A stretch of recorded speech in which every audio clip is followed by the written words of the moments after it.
It's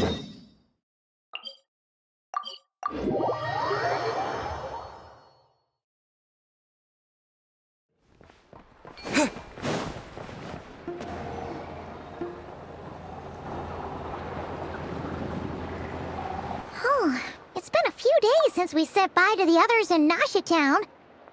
Still no news about Rarer, though. Where could he have slunk off to? If only he was gone for good. But with all the trouble he stirred up before, there's no way we've seen the last of him. Hello! You must be the traveler in Paimon? Mr. Flint has been looking for you.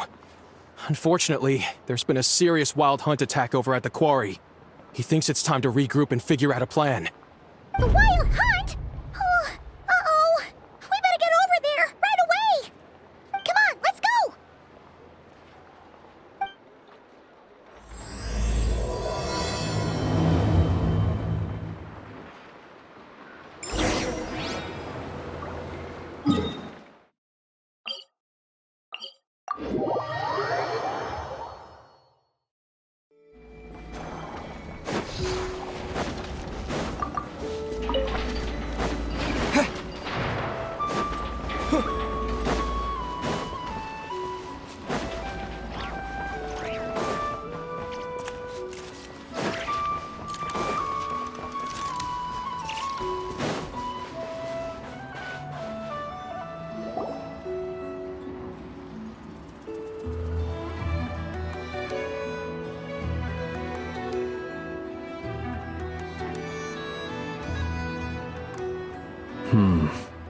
I can barely sense any Kuvaki at all.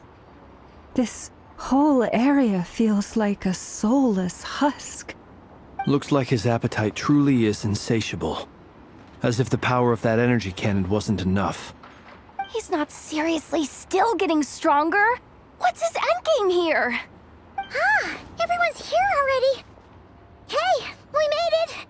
So, what's going on? We've all been on high alert since we split up a few days back, expecting Rarir to strike again. But it's like he just vanished into thin air. No one has seen him nor found any trace of his presence. That is, until this morning, when a ratnik found signs of wild hunt activity while out here on patrol.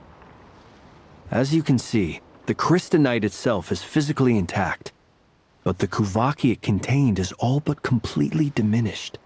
And we're sure that Rarir did this. Who else? He's the only one who could pull off a stunt like this. Kuvaki loss has reached critical levels. Reiki of Solnari set to maximum threat level. Warning, unless de-escalation measures are taken soon, he will pose a threat beyond our ability to contain. The consequences could be catastrophic. Traveler, do you remember when we encountered Rarir just after regaining his body?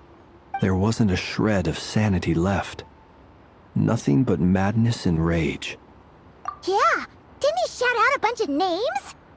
Then he started raving about how nothing in this world mattered to him. Oh, Paimon gets chills just thinking about it. Oh, but the thought that he's still out there, lurking somewhere in Not Cry, waiting for his chance to strike? Oh, even chillier. Last time we fought, we were already at a disadvantage. If he has such overwhelming strength, why would he suddenly go into hiding? Yeah, if I were him and I wanted more Kuvaki, I'd just take it by force. No point staying in the shadows. Unless something went wrong. His whole resurrection thing didn't exactly go smoothly. The other thing is, how does someone who's completely lost their mind still have the wherewithal to cover their tracks so perfectly? Beats me. According to certain medical studies, insanity does not always entail a complete loss of rationality. It may be that he is simply living in a world of his own. That actually sounds about right. He was ranting away to himself the whole time, like he had zero interest in talking to us. There are many unanswered questions here. He could be right under our noses, and we'd still be in the dark. Besides his name and title, we know little about him. Certainly nothing about his past, or what he might be hoping to achieve. Exactly. and we wouldn't even know where to begin looking. Even Boss hadn't heard of the Rahir of Solnari before all this. I'd be willing to bet that even if we gathered together every scrap of intel in Nodcry, we still wouldn't find more than, like, 3 useful facts about him. So, if we do nothing, he'll just keep getting stronger. And if we want to investigate him, we have no idea where to look.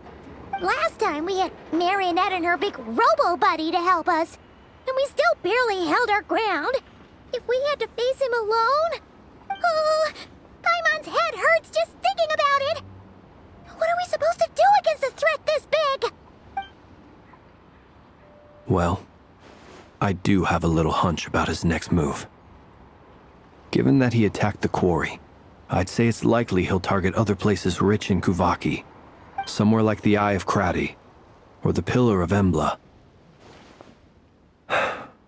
One thing's for sure. If we just sit back and let him keep absorbing Kuvaki, we really won't stand a chance against him. A perfectly reasonable hypothesis. However, it is worth noting that these 2 locations are quite far apart. To investigate them both, we'll need to split up. I agree, we should split up. Right now, Rarir's goal seems to be gathering Kuvaki, not fighting us directly. Once we're done, let's regroup on Hisi Island. Wait, why Hisi Island? If I recall correctly, your largest goddess statue was carved from Kuvaki-rich ore, was it not? That's right. Yes, it could well be a potential target of his. I should head back and start evacuating the pilgrims.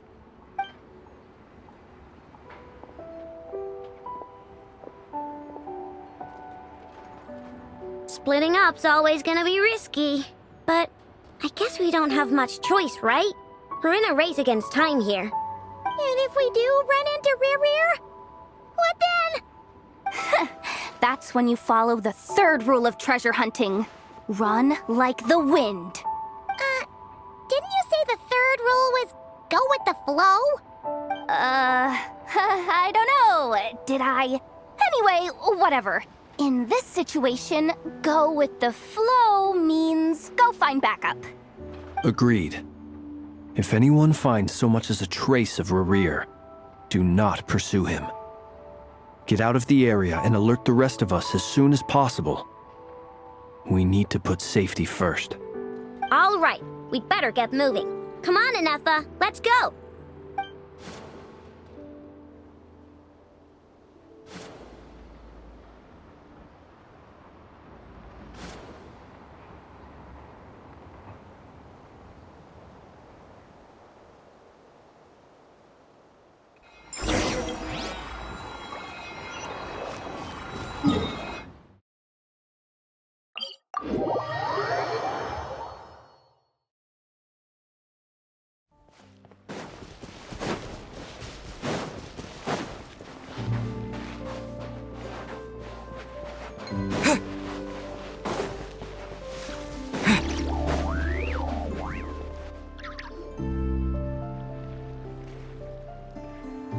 Any leads?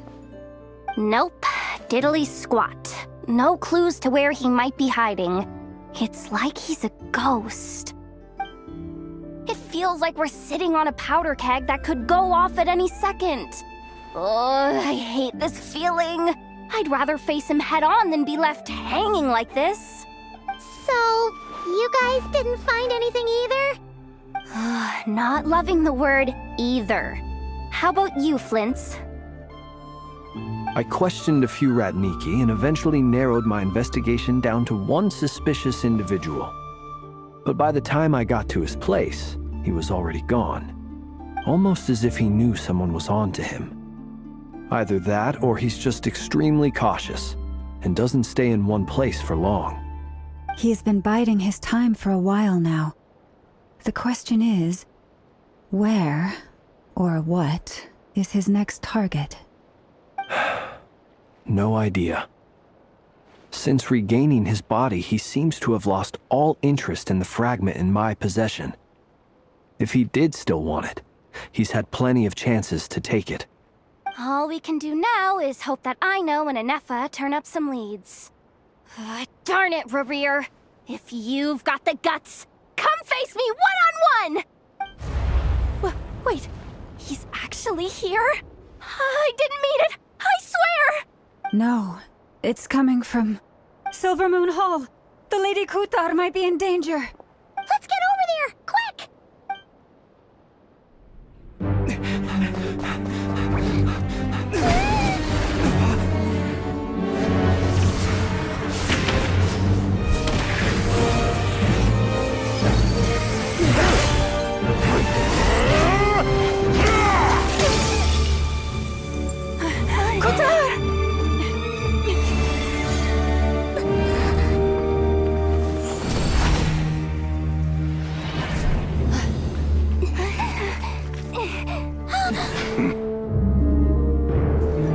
Why is he attacking the damsel-elect? What's going on? No time for questions. Stop him!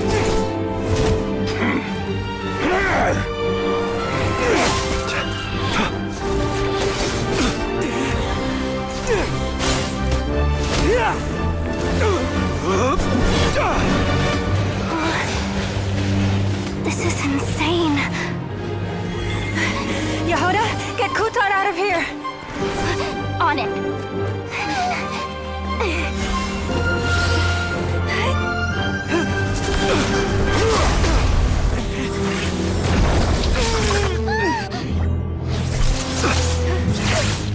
Look where your feeble light has gotten you. Now, you shall plunge into darkness. Thalindus, soon, I will find a way. Watch out!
That was too close!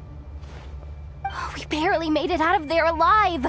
What's that guy's deal? How'd he get so crazy strong? He's a threat to this entire nation.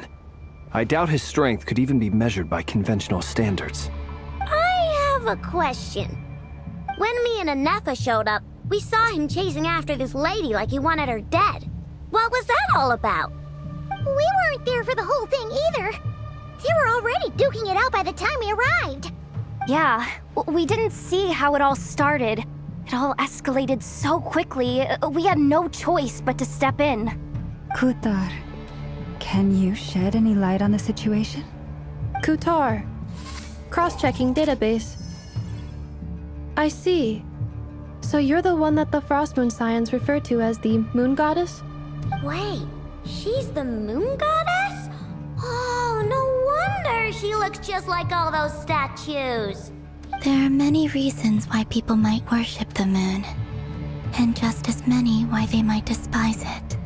I've never met that person before, but there was no mistaking his deep-seated hostility towards me. Why he holds me in such contempt, I cannot say. But since he hunts the power of the moon, it's no surprise that I am a target. Kutar. There are many potential motives. For instance, you help the traveler escape his grasp. This could be his way of taking revenge. It is also possible that he covets the Kuvaki inside you and seeks to take it for his own. The list goes on. But right now, devising a counter-strategy should be our #1 priority.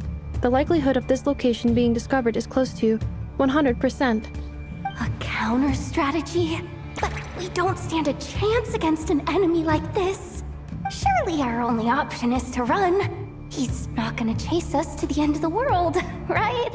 So as long as we can sneak out of Nodcry undetected. No, I can't say that. Come on, Yehoda. This is serious stuff. You can't suggest we all just chicken out. Running is our only option. Huh? You seem surprised. But what other choice do we have? We are facing an enemy we cannot possibly defeat in battle. Well, I mean, yeah, but still. It's not too late.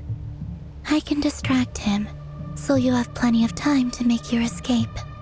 Wait, what? You're gonna act as bait? Doesn't that make sense? I'm the one he's after. There's no need for you to risk your necks on my behalf. A coyote doesn't stop for bypassers while it's howling at the moon. What is it, Loma? The Frost Moon Scions have already grown accustomed to life without their goddess. My presence here is no longer essential, and this is not my home, so you needn't ask me to stay. We can't just roll over and let him get away with this. That's not our style. Yeah. We can't just call it quits after everything we've been through together. Besides, she'd pretty much saved my life back there. If I just ditched her now, I'd never forgive myself. We can't overlook that you have saved our lives multiple times now. To talk of returning the favor would be a little crass for my liking. But suffice to say that we are friends, and friends look out for one another. Riri's true objective remains unclear. Even if we were to sacrifice Muskutar, there's no guarantee he would stop. But Kutar, I know why you left the Frost Moon Scion so long ago. It was because people started treating prayer as a form of trade. They would make self-centered wishes, force you to accept meaningless offerings in return, and then expect you to perform miracles for them, as if that were their entitlement. If it were me, I might have walked away too. But I believe that time can change everything, and that sometimes it takes losing something precious to appreciate its true worth. After much reflection, I've realized that this was never about whether the Frost Moon Scions need you. Any relationship based on need is purely transactional. What I truly hope is that you'll choose to stay, not out of obligation, but as part of our family. You were born here, and now you've returned. Who knows? Perhaps it was the moonlight that guided you home. thank you, Lauma. But my power is on the wane. I'm afraid I will be of little use to you now. Very well then. I'll do as you say. Both times you saved us, we were transported across great distances in an instant. Is that one of your powers as the moon goddess? It is, but I find it very draining. I barely managed to pull it off just now, and it will be some time before I'm strong enough to do so again. Rejected by the world, my power is dwindling. Like a lake cut off from its source, slowly shrinking away. Now, it has almost run dry. What do you mean, rejected by the world? The 3 moons belonged to the ancient bygone era in which they came into being. From the moment I was born, the world itself has been steadily sapping away at my strength. The 3 moons are not one and the same. As the goddess of the Frost Moon, I cannot wield the powers of the other 2. Yet moonlight has a way of blending together. Each can reflect the other's glow. So when our fingers touched, I was able to restore my strength by drawing Kuvaki from the Eternal Moon's marrow. But this method of recovery is painfully slow. If only we could find the... It's the Wild Hunt! Even faster than we expected. We'll have to finish this conversation later. See how those Wild Hunt creatures are running away from us. They're likely just a scouting party, which means Rerir won't be far behind. Then what are we waiting for? Let's get the heck out of here!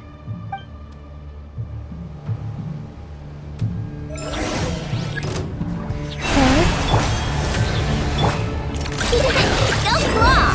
Lash it! Ultimatum protocol. Defensive mode engaged. They just keep coming! This is driving me nuts!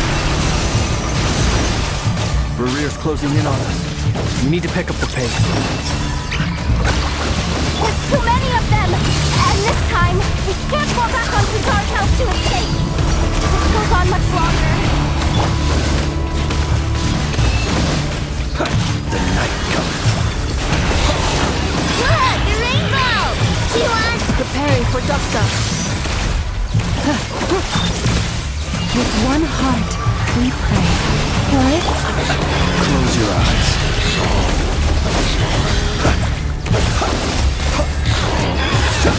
Beware the creatures of the night. Done water bomb! Ultimatum protocol.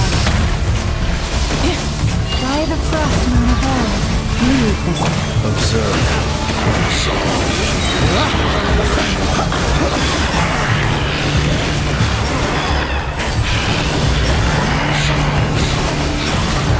The long sleep bands.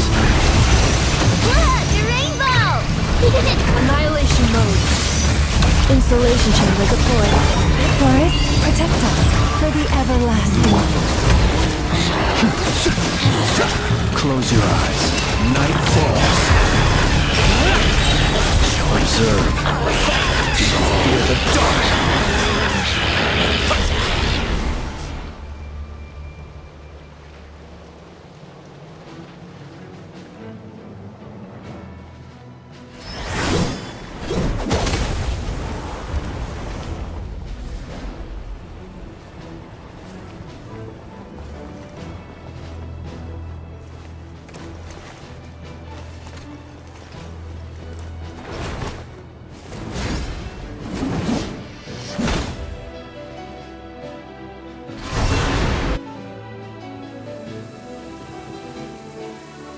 What's the matter? Bit off more than you could chew? Who are you?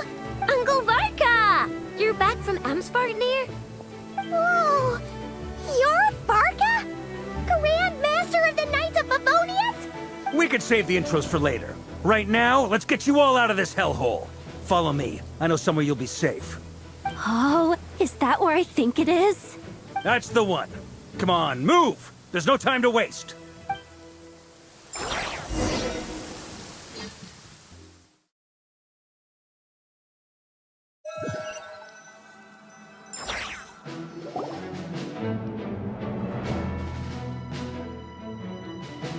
Wow! Where are we? This is so well hidden. Well, that goes without saying.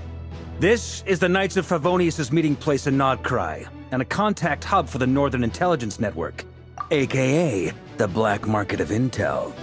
No matter what faction you're with, it's the place to buy and sell information. Their headquarters are in Nodcry, but they've got contacts in every nation.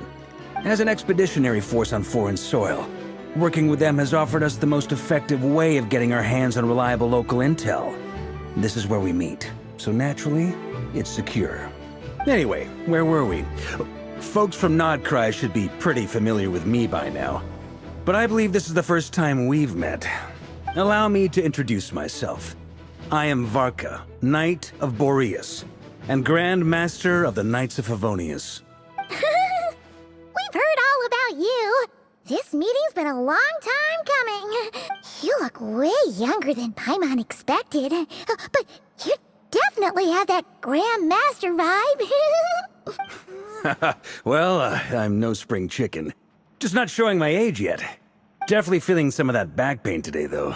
Ugh. Rushed back from Amsfartnir without a wink of sleep, only to get right into another fight with that freshly revived maniac. Another? You mean you fought him before? Yep. He wasn't nearly as strong back then, but he was still a formidable foe. I brought some of the knights along to give him a little surprise, but he saw us coming from a mile off. My squad took heavy injuries, and I barely made it out alive myself. We knew it might have been our last chance, so we staked everything on it. But still, it wasn't enough to stop him. I tried tracking him down afterwards, but he didn't leave a trace. Even in his unhinged mental state, he's as cautious as any trained operative. So, I decided to come find you. And as luck would have it, turned up to find you being ambushed by the Wild Hunt. The rest, you already know. Is that why he's been frantically absorbing Kuvaki these past few days? Because he sees you as a threat? Maybe I'm part of the equation, but even if I weren't, I'm sure he'd still be gathering power. He's clearly working up towards something. Note to self, Uncle Varka's strength rating officially upgraded. Guess it's my turn to ask questions now. So, what exactly has been happening in Nodcry? Why is the Wild Hunt returned in humanoid form? And why is it after you? That's a long story, but I'll try to make it quick.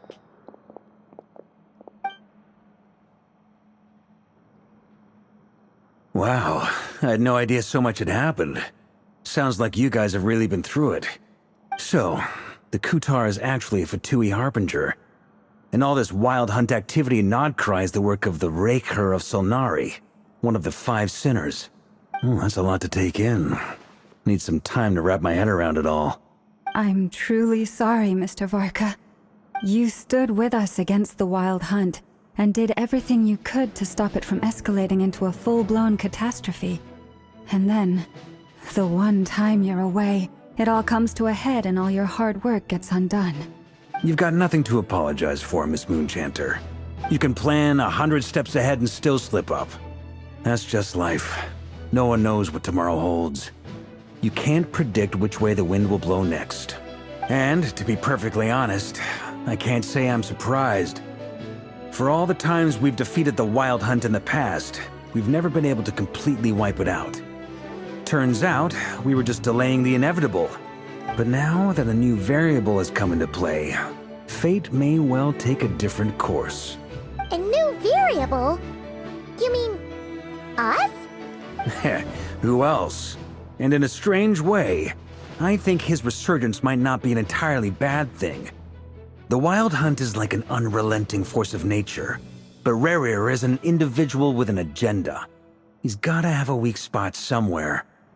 That said, while I was explaining everything just now, some of the points that Mr. Flint's added caught my attention.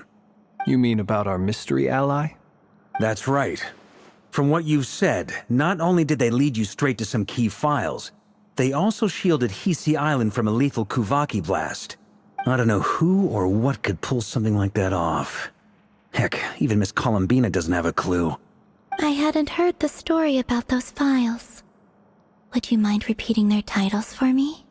Wild Hunt Phenomena Log, a Nodcryan Ratnik's Field Journal, and Kuvaki Survey Log. Oh.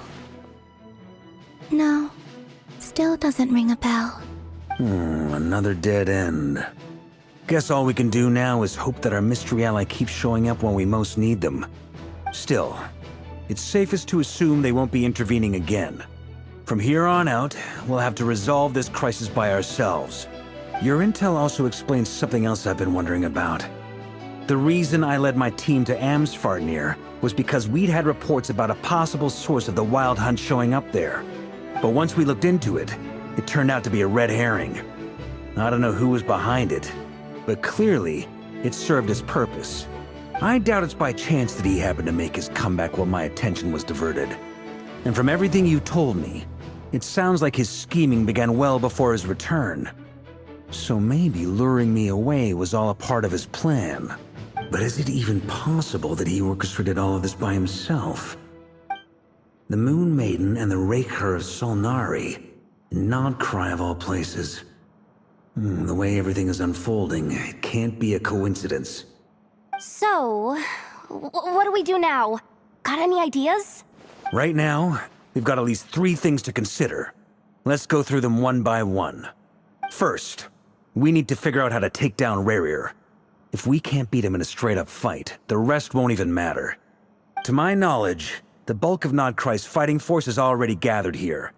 But even with everyone united, we're still no match for Rerir in his current state, let alone with his power still growing. What if there was a way to tap into a new power of our own? How so? Have you thought of something, Columbina? 3 moons once watched over this world. The Eternal Moon was the largest. The Frost Moon was the brightest. And the Iridescent Moon was the most mysterious. They say that back then, the 3 moon goddesses wielded immense power. Enough to shape the workings of the world itself. I now bear the Frost Moon's power, and the Eternal Moon's marrow resides within the Traveler. Hold on. Are you suggesting? The iridescent moon, the last piece in the puzzle. That's right. If we can find the Iridescent Moon's marrow, I will be able to regain my strength much more quickly. The 3 moons are said to stir the tides and illuminate all things. Perhaps they hold further secrets beyond our understanding. According to my analysis, the solution is feasible. However, it is subject to one major condition. How do we locate the Iridescent Moon's marrow?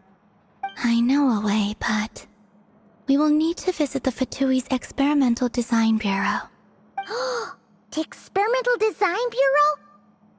Are you saying we need to involve Marionette? Yes. I must speak with Sandrone.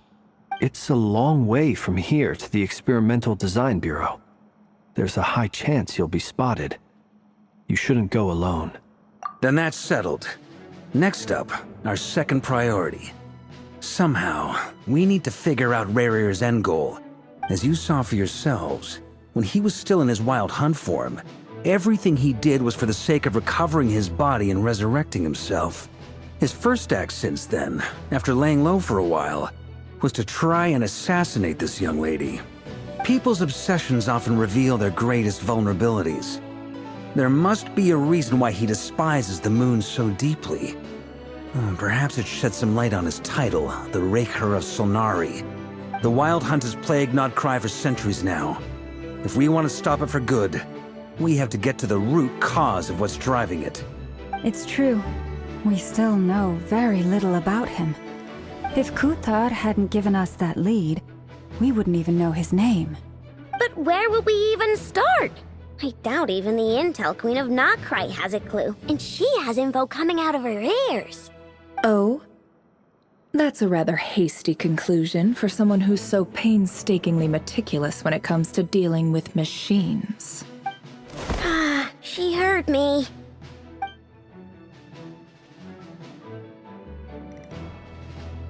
Boss! What are you doing here? I'm now asking myself the same question. I received a letter from a humble knight of Favonius, requesting a meeting to discuss a major business deal. But it looks like this humble knight had something else in mind.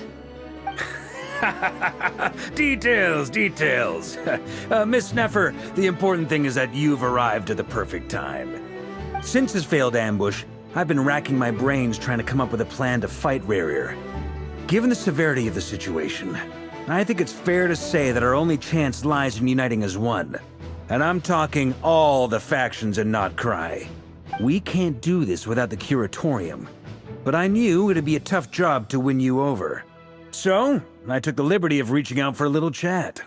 Wait a sec. How did you even hear about this place, Neffer? Didn't you say this is meant to be the Knights of Favonius' meeting spot? And a contact hub for the Northern Intelligence Network? And isn't it supposed to be super hidden? You really think he could have gotten settled in Nodcry without my help? Besides, I'm the one running this gig. Of course I know where the meeting place is. Allow me to introduce the current head of the Northern Intelligence Network. If it's intel you're after, she's your woman. pretty much seen and heard it all. Please spare me the flattery. Let's cut to the chase. Seems like you've run into some trouble, huh? Well, this certainly qualifies as an unforeseen crisis. On behalf of the Curatorium of Secrets, I wish you all the best of luck. So you're just going to sit this one out? Why should I get involved? What could possibly be in it for me? What if we told you we can't do this without you? Oh? Then I'd say you'd better make it worth my while. I don't work for free. I can't put a price on something like this. It's just not in my nature. But then again, you and I have always been polar opposites in this regard. So I can't exactly say I didn't see this coming. If you insist on compensation, I will pay you. Consider this a formal commission. Sound fair? You just don't give up, do you? Too bad. I know you well enough to know you can't afford my prices. The riskier the job, the more it'll cost. And a moon chanter's stipend isn't exactly generous. Unless you're planning to start passing the donation box around among the faithful. Boss, just a thought. If they come up short, maybe you can take the difference out of my next few paychecks. Things got really dangerous during the fight with Rerir. If this girl hadn't saved me, I'd be ley line fodder by now. I'd be gone for good, boss. If there's any way we can make this work, I'd really like to help her. Please? I'm begging you. This is why I'm always telling you never accept favors. They are the hardest debts to repay. You have to be careful who you get involved with, or you invite all kinds of misfortune. Very well, Yehoda, I will help. But just this once. Don't count on this happening again. Flynn's, that fragment that Rerir was after, do you still have it on you? Of course. Let me borrow it. I need it to follow up on some leads. Wait, you actually have some leads? Shh. This is top secret information. I get it. We all have things we'd rather keep to ourselves. Plus, I know we can count on you, so we'll leave the intel gathering in your hands. And that brings me to the third and final item. We need to find a way to distract him. We need time to make our move, so someone will have to stall him. I'm in for this part, no matter what. Anyone coming with? Count me in too.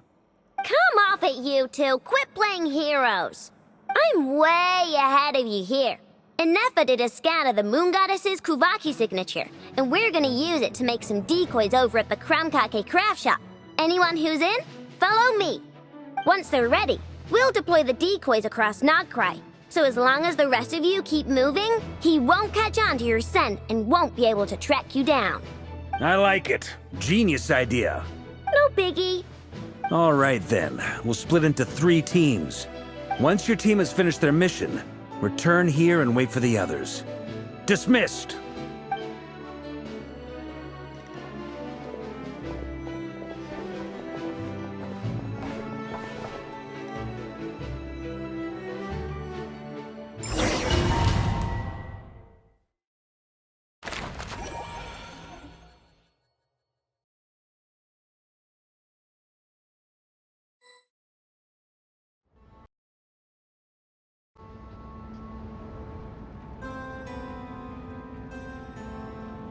Lady Damselette. Wait. And you two? What are you doing at the Kuvaki Experimental Design Bureau? We've been doing our best to mind our own business lately. But if you're just gonna waltz up here like this, you're seriously pressing your luck.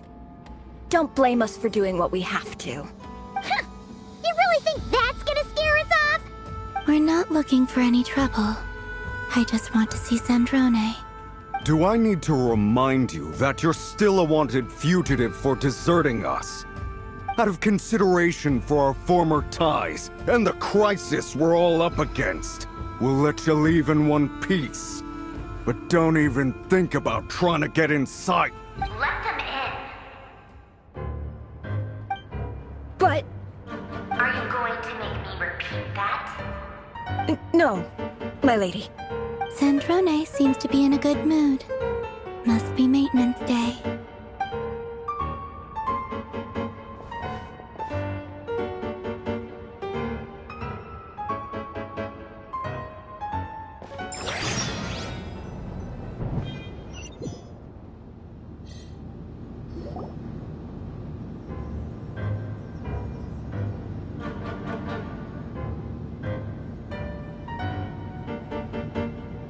So tell me, to what do I owe the honor this time? Actually, before you answer that, just so we're clear, we're not colleagues anymore, Columbina. I don't owe you anything. I promise it's nothing big. It seems like you've gotten the wrong idea here. The only reason I let you in was because I was bored. It seemed like a way to kill some time and satisfy my own curiosity. Whatever miscalculations I may or may not have made in the past, I haven't lost the plot enough to even consider sticking my neck out for your sakes. I'd like to speak with Arlecchino. What? Huh? You mean the knave? I'd like to speak with Arlecchino. Is she in Nodcry? No, she's not. Once the work on this facility was completed, she went back with the Rooster and Regrator. The only ones in Nodcry are me and...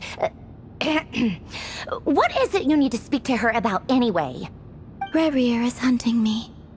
If I'm going to face him, I must first retrieve the lost moon.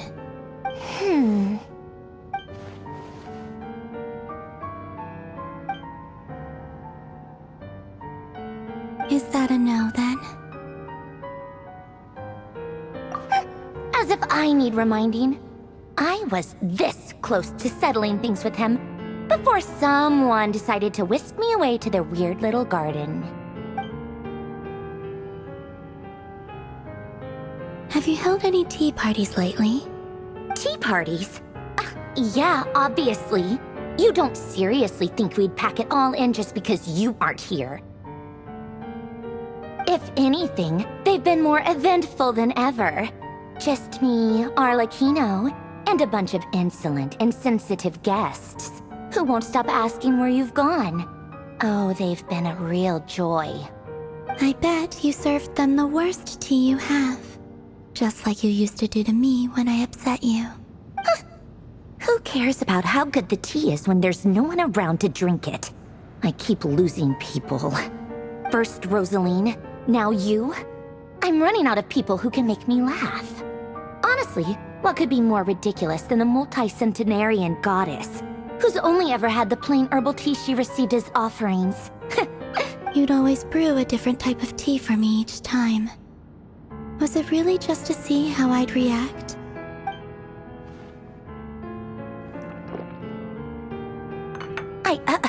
Well, duh. Why else? Watching you squirm was practically my only form of entertainment.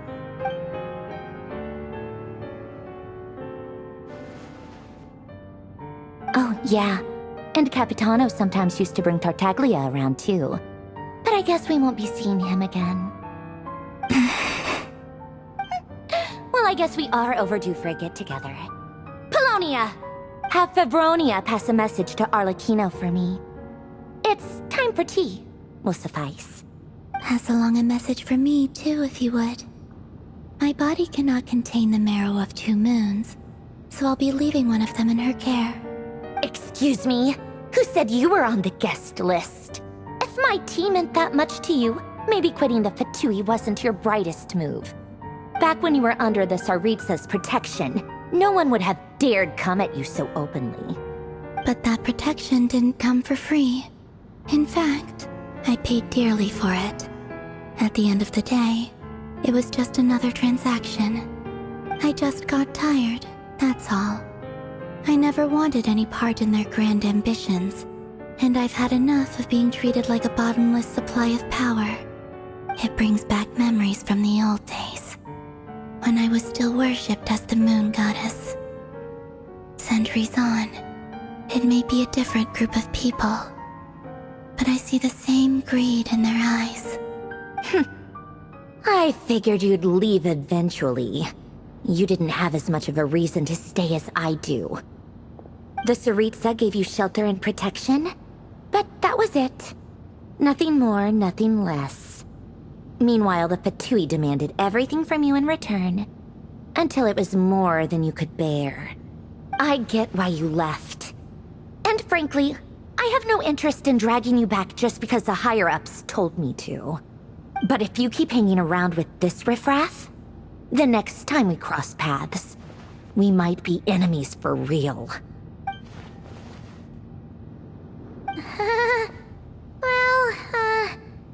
Guess that's our cue to leave. That might be your plan. But it sounds like someone else wants you to stay a little longer. Huh? What do you mean? Listen.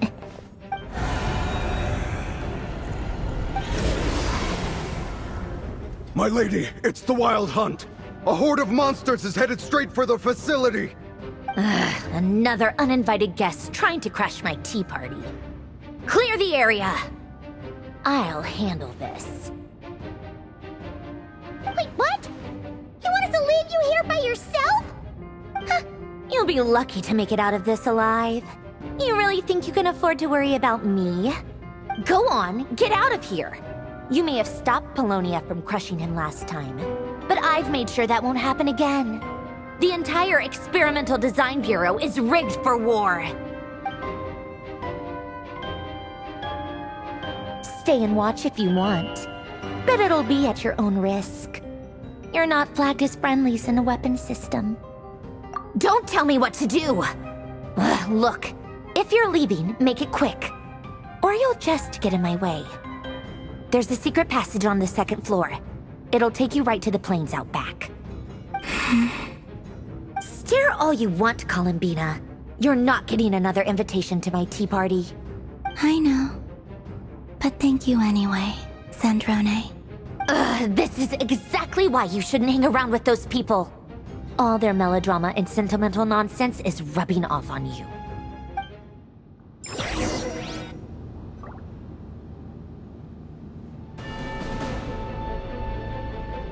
Come on then, Mr. Ray here.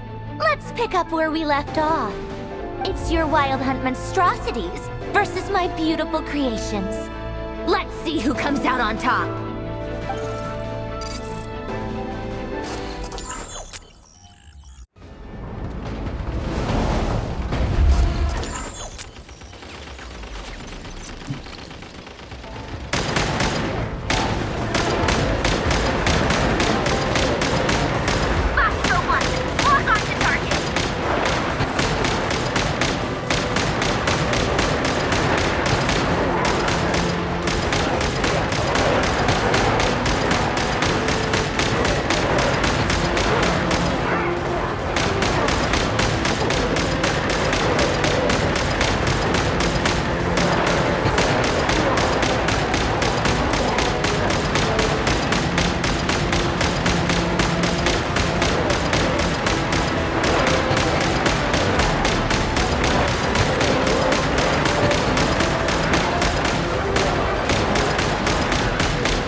Polonia, get him!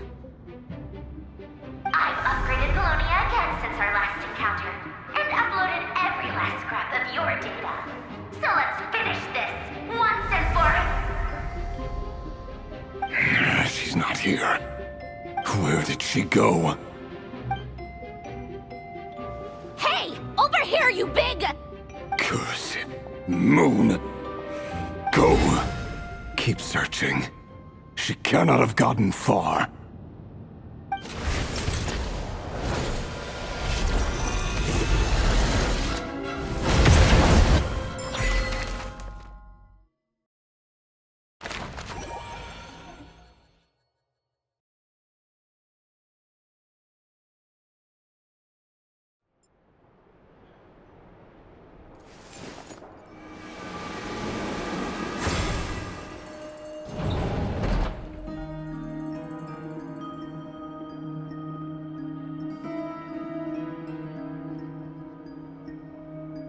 So this is your method for investigating Rarir's past. It almost looks like some kind of ceremony. Good deduction. But it's quite a different affair from what you're used to with the Frost Moon Scions. Whoa! First time I've ever been in here. Boss always said it was off limits, so I pictured some kind of creepy dungeon. But it's actually kinda nice. Oh, I guess this must be Sumero decor? That's where Boss is from. And that nice shopkeeper who sold me my treasure compass. I'm not sure exactly what you've got planned, but it looks like you're all set. When do we begin? Whenever we wish. But for some reason, I've got a feeling this isn't going to end well. I've never faced Rarir myself, but from what you've told me, his power is beyond anything I could imagine. I, on the other hand, am just an ordinary businesswoman. Our paths should never have crossed, yet here I am, forced to make an enemy of him. If you ask me, you're about as far from ordinary as it gets. So what are you saying? You're getting cold feet? Once I take a job, there's no backing out. Still, I have to ask myself if the power I'm relying on will even work on an opponent of this caliber. And also how to make sure I come out of this alive if things spiral out of control. Death is the one thing we can take for granted. It is the great equalizer, however fortunate or unfortunate we may otherwise be. So it's important to consider how to spend what lifespan we have left.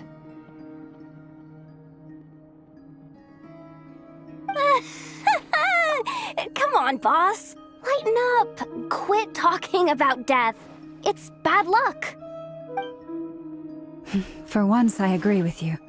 When you're up against a foe like Rarir, there's no such thing as being too prepared. Is there anything I can do to help? That won't be necessary. I've already made up my mind. Time to cash in a precious favor I've been saving for a rainy day. Yehoda, I need you to find someone for me. The sooner the better. Eh? Find who? That shady merchant who sold you an overpriced treasure compass the other day. Come on, boss. You're pulling my leg again. In what way is she shady? She showed up when I was completely lost and sold me a neat little gadget that was exactly what I needed.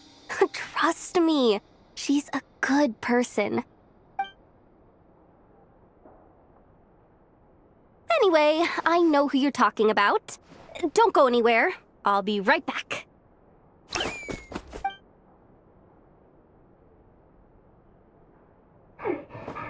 dragging me. I genuinely can't run any further.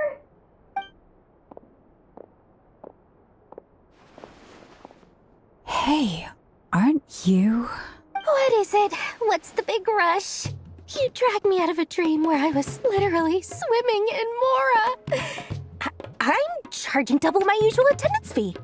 See, look how easygoing she is.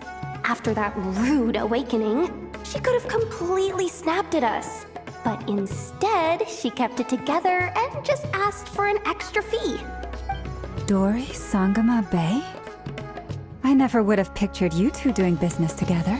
If you want to make it big in Nodcry, it's all about connections. Lady Nefer just so happens to have a lot of intel that interests me. And she also did me a big favor in the past. It was back when I first arrived in Nodcry. My trusty assistant, the genie in my lamp, had an adverse reaction to the Kuvaki and fainted. And when you know it, that's when I suddenly find myself in a life-or-death situation. Good thing my compatriot was there to swoop in and save the day. I've been giving her a 30% discount off all of my goods ever since. Now, so that no one here feels left out, I'm willing to extend a 20% discount to fellow friends of Boss Nefer. Plus, any other friends you send my way will enjoy 10% off. What can I say? The great Lord Sangamabe is nothing if not generous. So, let me guess. You've run into some trouble? I've got everything you could possibly need, and the more you buy, the more you'll save. You guessed correctly. What have you got in the way of survival gear?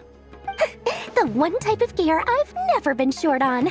What are you looking for? A jetpack fresh from the Academia's labs? An ancient suit of armor dredged up from the bottom of the sea? At the very least, I need to know what kind of opponent you're dealing with here.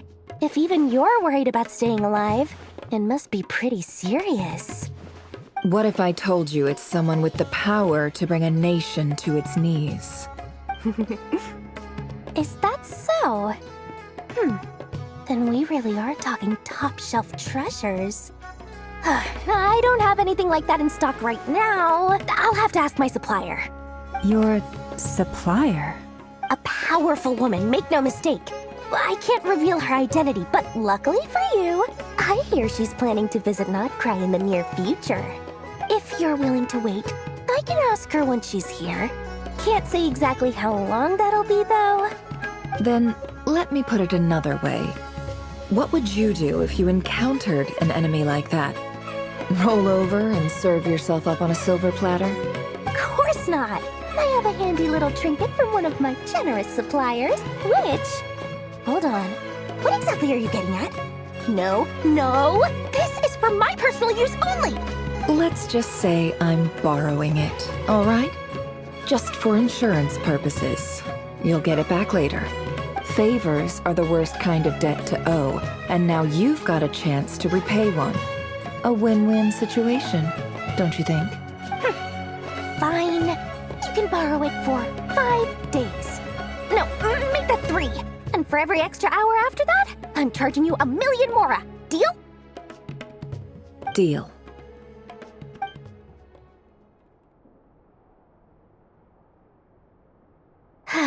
What a way to start the day. Now, was there anything else you wanted? Or can I go back to bed now?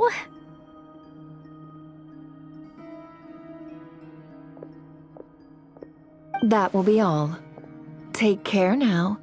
Don't trip up on your way back, friend. See you later! You're my favorite shopkeeper.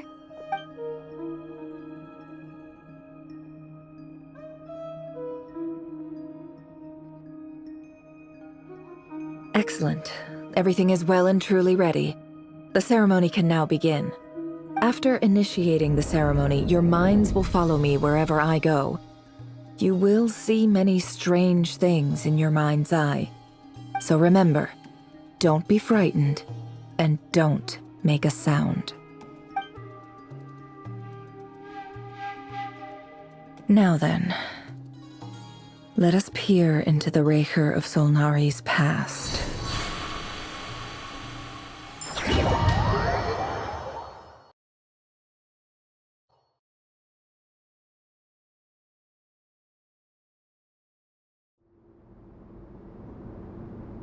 I made it.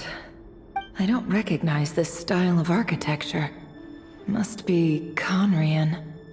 Simple furnishings, table and chairs. It's a more ordinary house than I might have expected. Looks like the fearsome Raker of Solnari came from surprisingly humble beginnings. Unless this passed for luxury in Conria.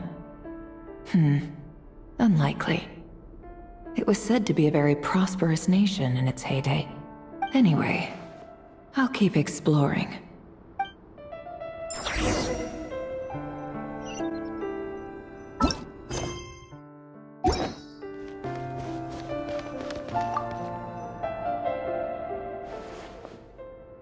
Hi, Revere. Since you're working extra hours tonight, I thought I'd keep myself busy by checking out that new kebab shop. I've heard good things about their menu. I'll test it out, and if it's as good as everyone's saying, let's go back together sometime. P.S. New stash from the Universitas Magistrorum. I brought some goodies home. A few teacups and a pin rack. Hope you like them. They didn't sign their name, but they must have been close. Sounds like they were living together.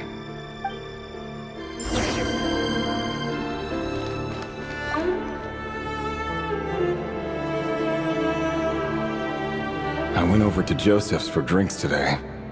They have a fine collection, but I went alone. Felindis was tied up with something and couldn't make it. Joseph asked why I came alone, but I didn't really have an answer. He then went on to ask about other things. If you ask me, someone who asks that many personal questions is too nosy for their own good. But if he invites me again, chances are I'd still go. Felindis. That's the same name Ririer mentioned. Grain imports keep falling. If things don't pick up, we'll soon be back to meat and mushrooms only. Honestly, I'm not a huge fan of that new type of mushroom everyone's been into lately. Didn't it start out as a lab-grown variety? I heard it's even mildly corrosive. Seriously, why would you even eat something like that? I don't care if it's an impressive feat of alchemy. That just isn't the kind of thing I like to eat. Grain has to be imported, and they're eating a diet of mostly meat and mushrooms. Could it be because Conria is underground, so it doesn't get much sunlight? That would explain why they use so much stone in their buildings. They even use alchemically modified strains for food. Seems like the people of Conria don't have many options when it comes to dining. I've just about saved up enough now. Time to buy it and keep it somewhere safe. Making a big purchase. I wonder what it is. He really is a professional. No wonder he's so good at covering his tracks. Despite what he's become, it seems like he's retained certain habits, at least in this regard. Did Rary rip it out himself?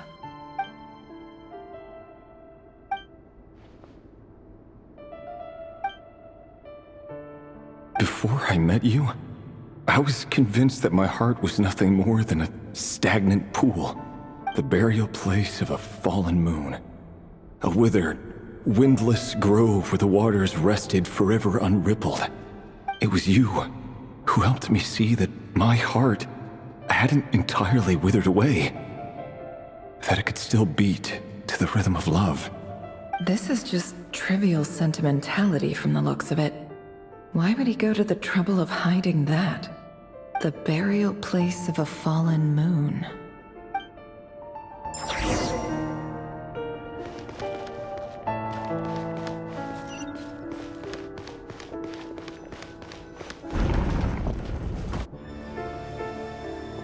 Revere, over here.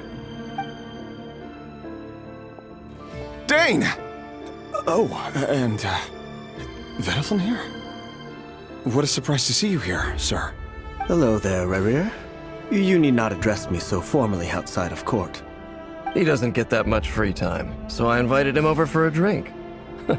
Even the court prophet deserves a break every now and then, right? Well, I'm flattered. So, what are we discussing today? Hey, don't look at me. As far as I see it, we don't need an excuse to have a few drinks. Come on, don't give us that. Didn't you say you were about to pop the big question? How's that coming along? Who'd have thought the great Twilight Sword was an even greater gossip? I just didn't expect you to be the first one to settle down and get married, that's all. Yeah. If you told me that a few years ago, I wouldn't have believed you either. So, are you planning to come clean about your job then? I'm guessing you still haven't told her. Sure, I'll have to tell her at some point. But I'll need to pick the right time and place. To be honest, I have no idea how she'll take it. Come on, stop being such a pessimist. For all you know, she could be thrilled. I bet she'll be much more impressed by your actual job than the one she thinks you're doing now. A member of the King's Guard. Quite the cover story. Does the king himself even know? Of course he does. Anyway, enough about me. How have you been? Me? Same old, same old. Nothing much to... Huh? What's up, Ved? It's nothing. Vedifulnir, Dainslif's elder brother. Renowned throughout the court of Conria as the Visionary, and said to possess a wisdom far beyond the reach of any ordinary man. And yet, despite the gulf between us, he seems to have something to say about me. Does he even know me? Does he see me as a friend of his brother, or just another of the Vinster King's blades?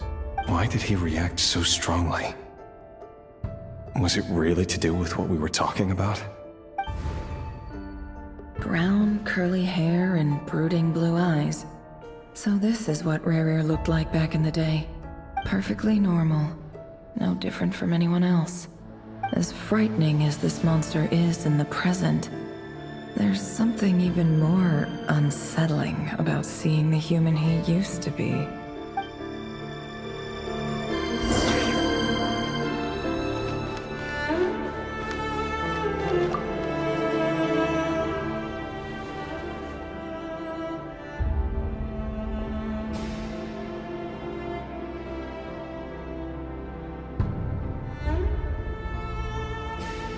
Felindis? You're back early? Our equipment's being serviced today, so I got off earlier than usual. How's your day been? Aw, why the long face? Is something the matter? Has your boss been giving you a hard time again? Went for a drink with Dane and the others after work. Isn't that a good thing?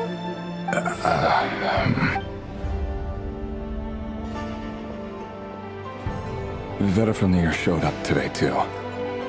You know, Dainslif's older brother. Ah, Mr. Vedifulnir. Yes, I've heard of him.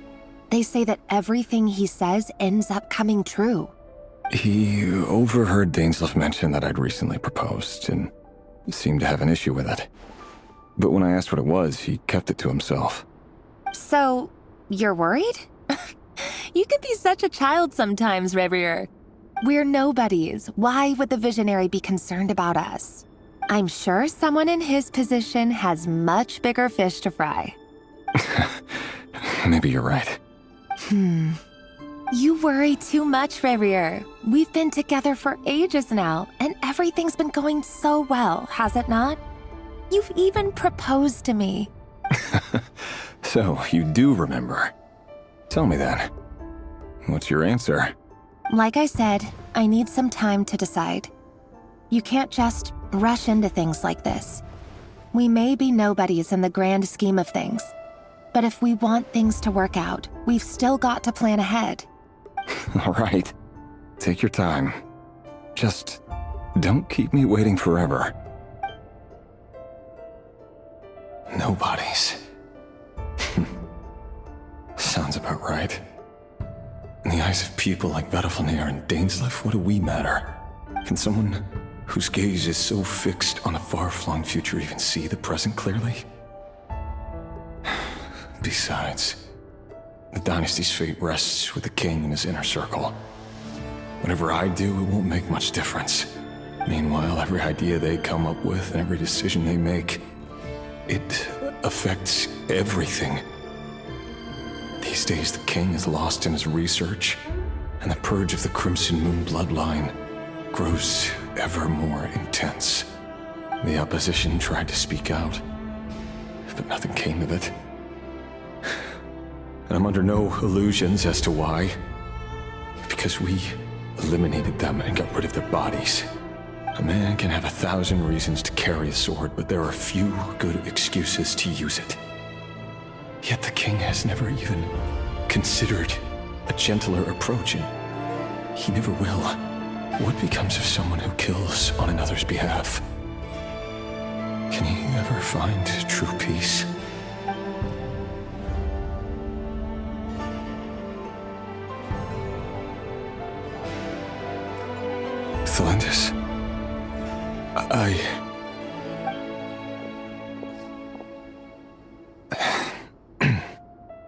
It's nothing.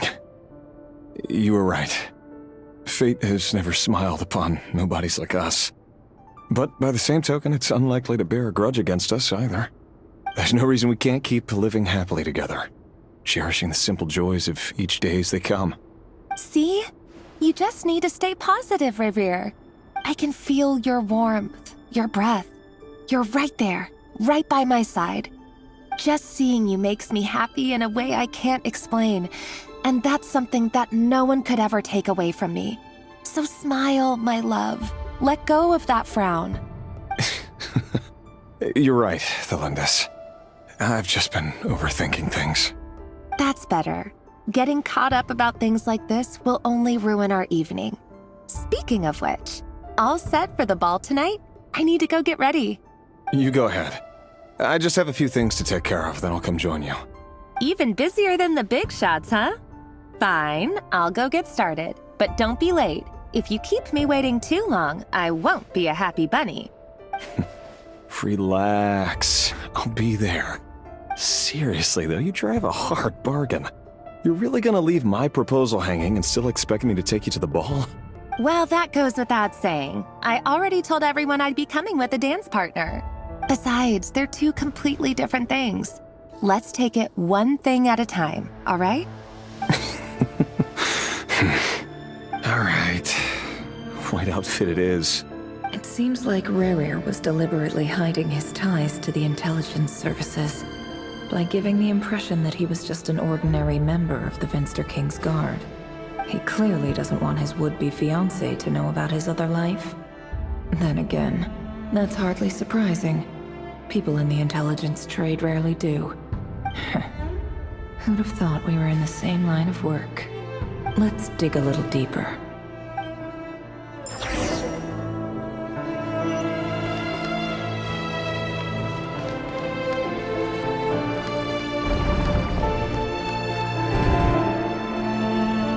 Our last operation was a resounding success, and all thanks to you, Rehir of Solnari.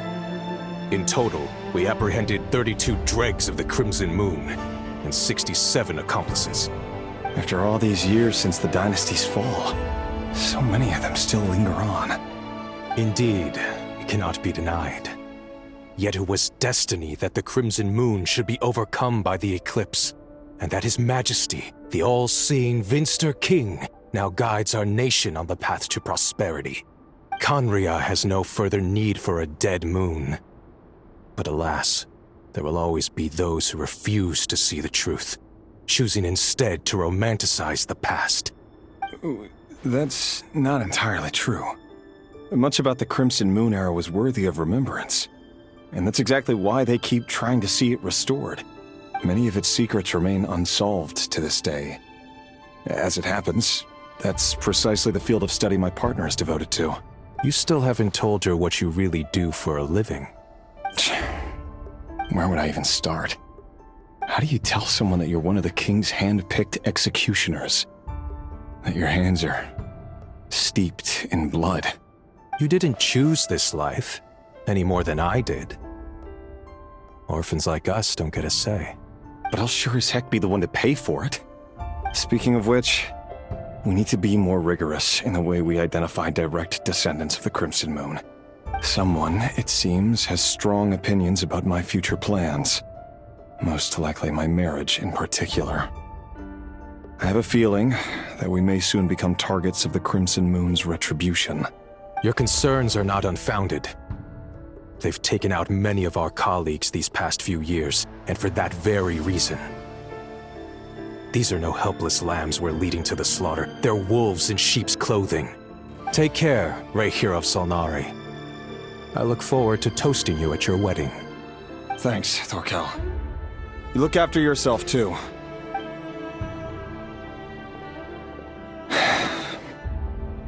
Thelindis, I never wanted to keep this from you. You're the last person I would ever want to lie to. But that's exactly why I can't tell you everything. There are things you shouldn't know. Things you cannot know. The moonlit dynasties are a thing of the past. Yet even now, with the sun shining high in the sky, there are those who would call forth a dead moon's ghost. Could that be why Vedalfnir held back? Or was it because of some court secret he's not at liberty to share? I have to get a clear answer from him. No matter what happens, I will protect the Lindis. Rerir seems to be very concerned by Vedalfnir's reaction. Vedalfnir and Dainsleif, the Visionary and Twilight Sword. So that's what they were really like. I've investigated this whole area now. There doesn't seem to be any other memories here. Should I try somewhere else? Wait a second. What's this black smoke?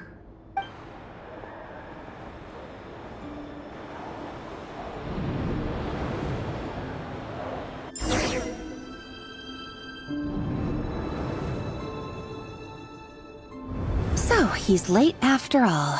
Just you wait, Rerir. You're in for it. Big time. Are you waiting for someone, ma'am?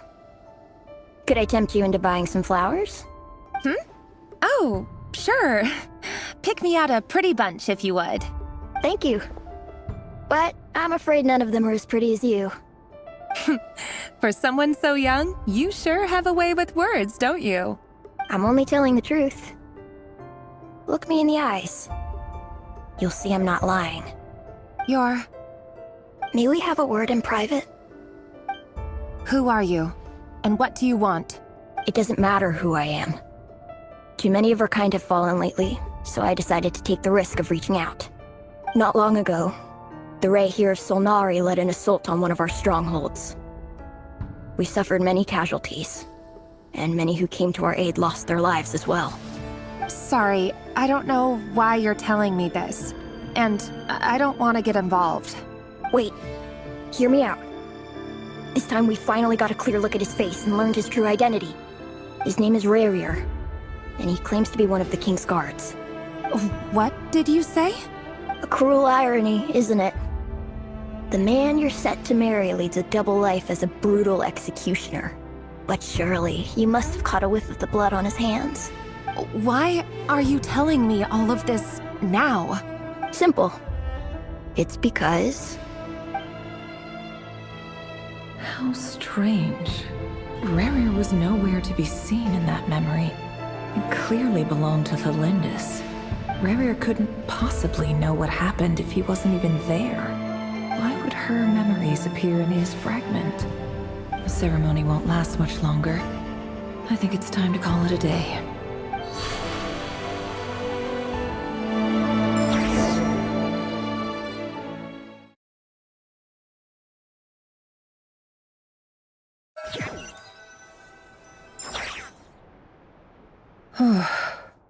So that was your doing?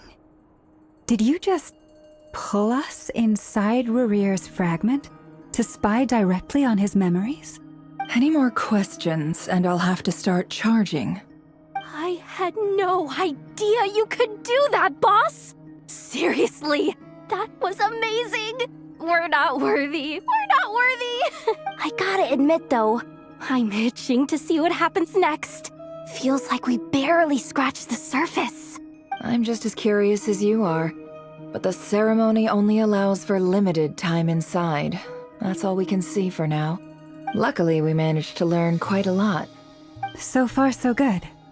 I just hope the others are doing okay too. Especially the group with the Traveler. Their mission is a risky one. Let's hope it's all going smoothly. If you're worried about them, go see how they're doing. If I know boss, she's gonna need some time to write up all the details and make sure it's all coherent. I'll stay behind to lend a hand, but feel free to head back and meet up with the others.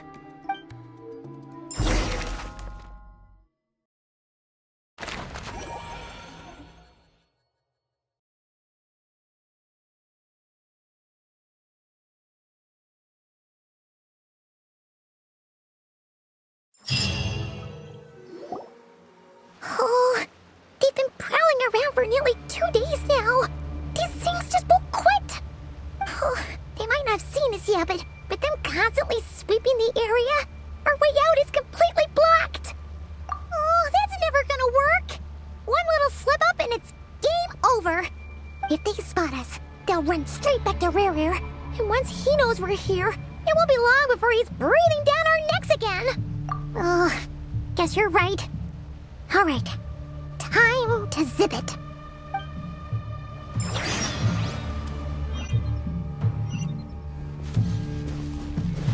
Quick, hide! We almost got spotted!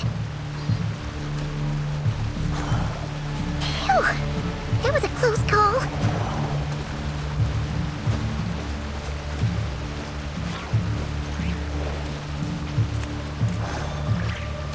Watch out! He's coming this way!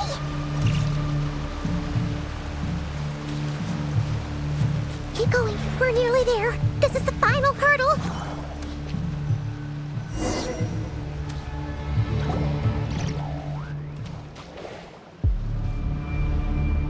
Oh, they're so into these things!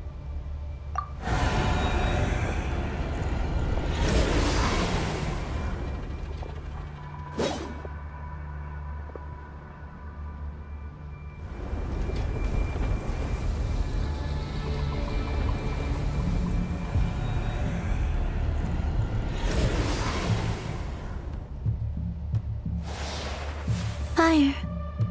Fire? Wait, what's that smell? Oh no! There's a fire!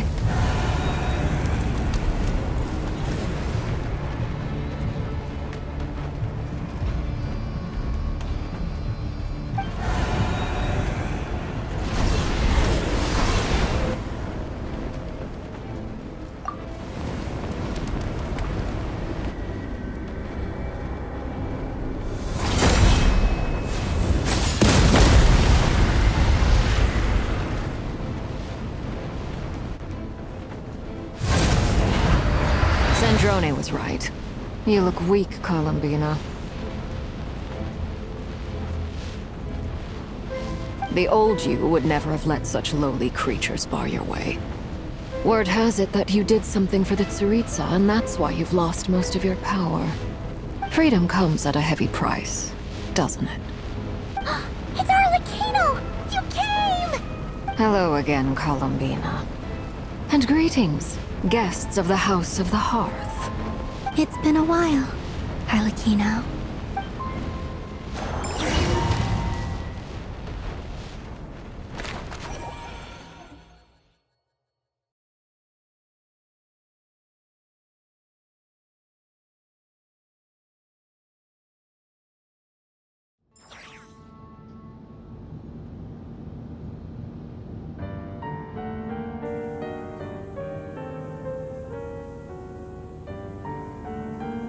Stupid right here of stupid Solnari.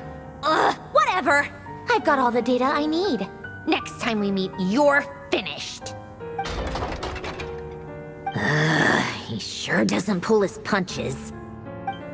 Excuse me, do you need a hand?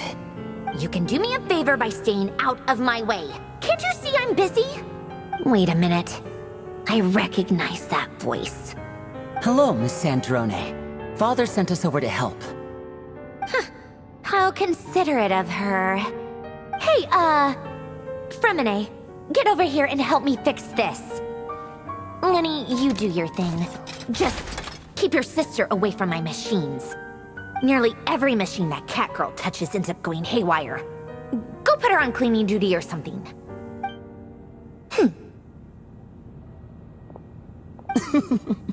Then let's start downstairs. Fremine, we'll leave this place to you.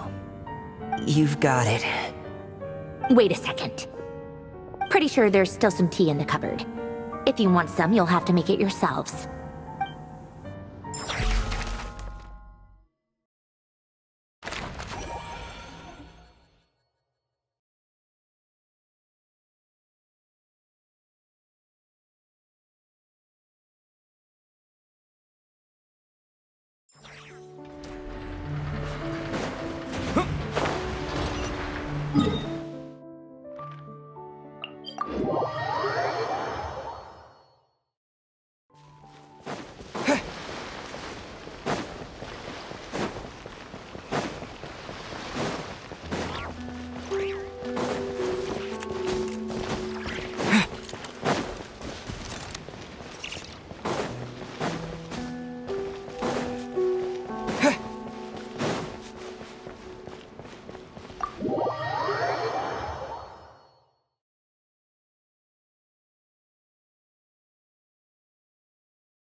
It's a relief to see you all made it back in one piece.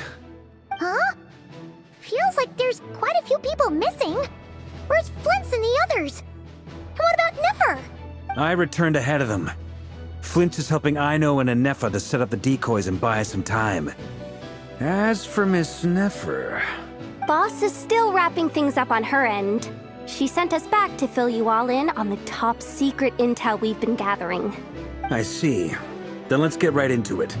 But first, who do we have here? You brought someone else in to help? Greetings. I was invited here to help as a longtime Tea Party companion of Columbina's. You may call me Arlecchino. Surely it can't be. Those eyes.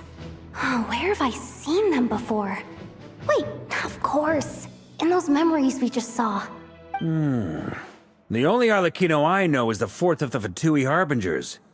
So either you share a pretty uncommon name, or you're more than just a Tea Party buddy. You are well informed, Grandmaster. A man from Mondstadt living all the way out here in Nodcry, and yet the people and affairs of Snezhnaya seem to hold a special place in your heart. Oh, the feeling's mutual. Sounds like you know all about who I am, too. A Fatui Harbinger. The atmosphere in here just got really tense. Guess we can't just start trusting Fatui Harbingers, even at a time like this. I must admit, though, I'm a little curious. Seeing as the Moon Goddess no longer belongs to the Fatui, what makes you so willing to put your neck on the line here? Nor does Nodcry belong to Mondstadt, Mr. Varka. Yet still, you're fighting for it all the same. Things don't always have to have a tangible payoff. Sometimes, stopping things from spiraling out of control is a higher priority than chasing the spoils of victory. Of course, I can't say there's nothing in it for me at all. But that's between Columbina and myself. Forgive me, I don't mean to doubt you. It's just that the Fatui really have been the source of many of our troubles. We have our own way of doing things here in Nodcry. But ever since they arrived, the Fatui have treated us with nothing but hostility. I know there's been a lot of bad blood between us in the past. I've done my utmost to avoid friction whenever I could. But sometimes fundamental conflicts of interest simply can't be settled amicably. That's why I'm here solely in a personal capacity. This has nothing to do with the Fatui. As a gesture of good faith, I'll be frank. I can help Columbina track down the iridescent moon's marrow, which will help her restore more of her power. Anyway, what else is on the agenda? Let's begin. She says she'll be frank, then completely skips over the details. Looks like she doesn't want to give away too many secrets after all. But she clearly wants to change the subject. It'd be awkward if I tried to bring it up again now. I guess we'll just have to go along with it. She's the fourth of the Fatui Harbingers after all.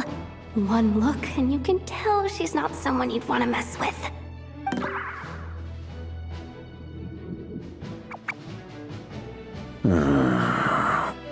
Well, since Miss Arlecchino sounds confident in her ability to handle that, we'll proceed to the next topic.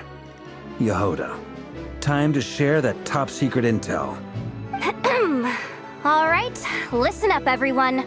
First, we now know that Rerir was originally a Conrian secret agent whose primary mission was to hunt down and assassinate the so-called Dregs of the Crimson Moon.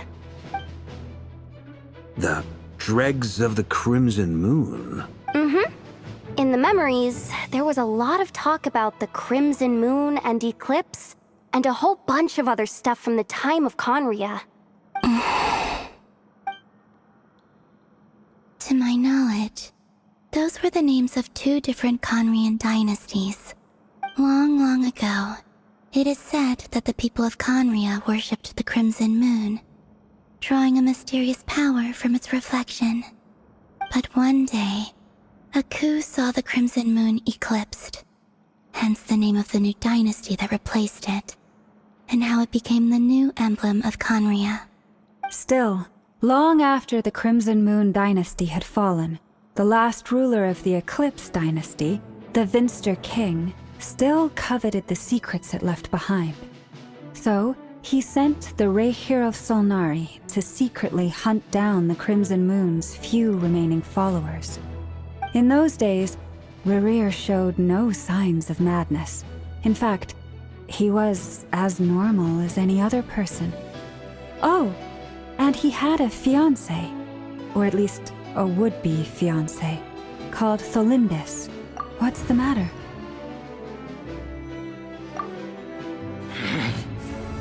Verfnir, Freindaughter, Flinders.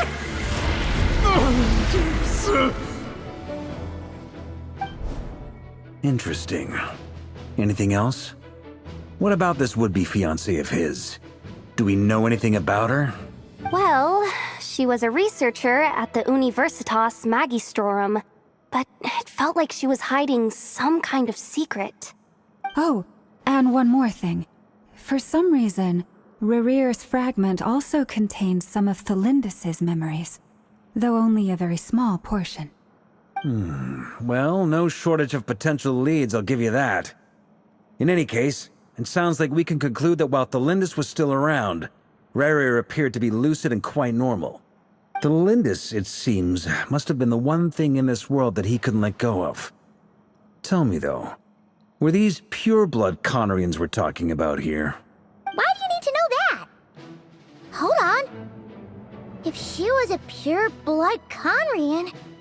Oh yeah, just like how it was with the captain.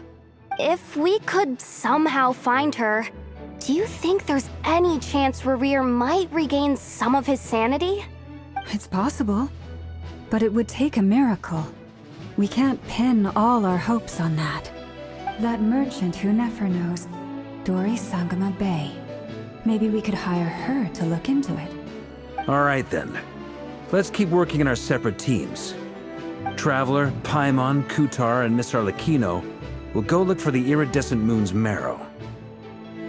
As for the others... On the way over here, I noticed that the Wild Hunt monsters had grown even more frenzied in their search for Kutar. At this rate, the people living here will be in grave danger too.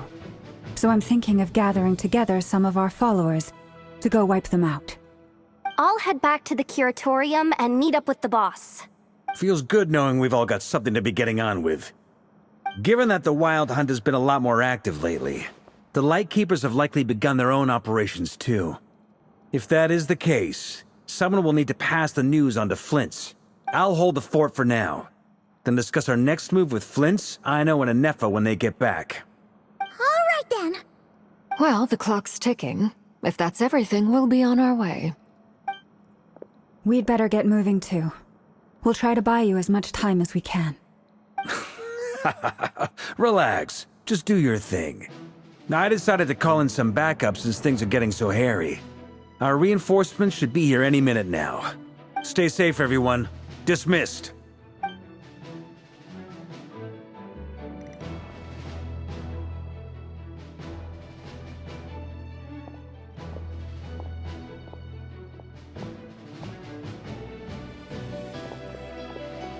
We're back. Did we get here a little early? Or a little late? A tad late. The others have already set off.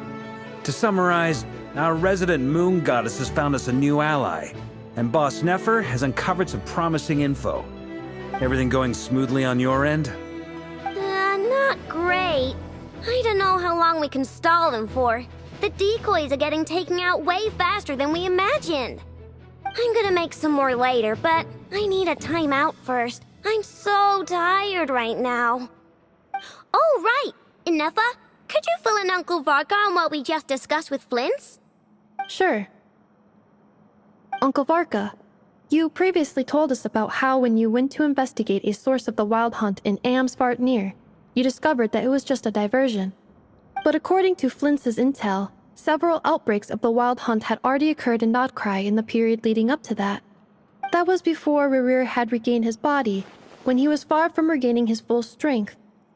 In other words, in theory at least, he still lacked the means to act in 2 places at once.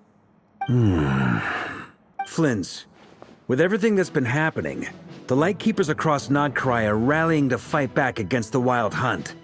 They're gonna need your help. I know, I'm sure you're capable of coming up with something far more effective than decoys. But for now, you should stay here and get some rest. And Effa and I will head back over to Amsfartnir to see if there's anything I missed. I told you Uncle Varka would say that, didn't I? A deal's a deal. Not a word about my snack intake for the next week. Database updated. Reliability of Aino's predictions increased. What does that mean? They were betting on how you'd respond after hearing their intel. It's the obvious choice, isn't it? That's hardly worth betting on. We already decided that Anefa should go investigate the situation over at Amsfartnir on her own.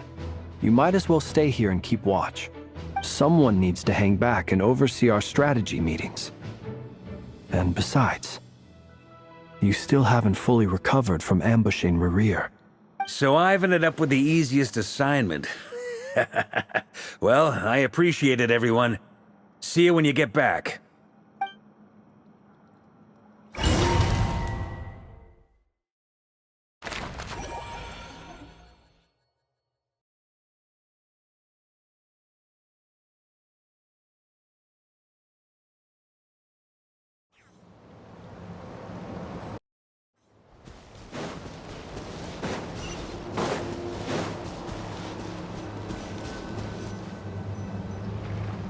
Here, this will serve as a good spot to cross over. Arlecchino, hold up a second.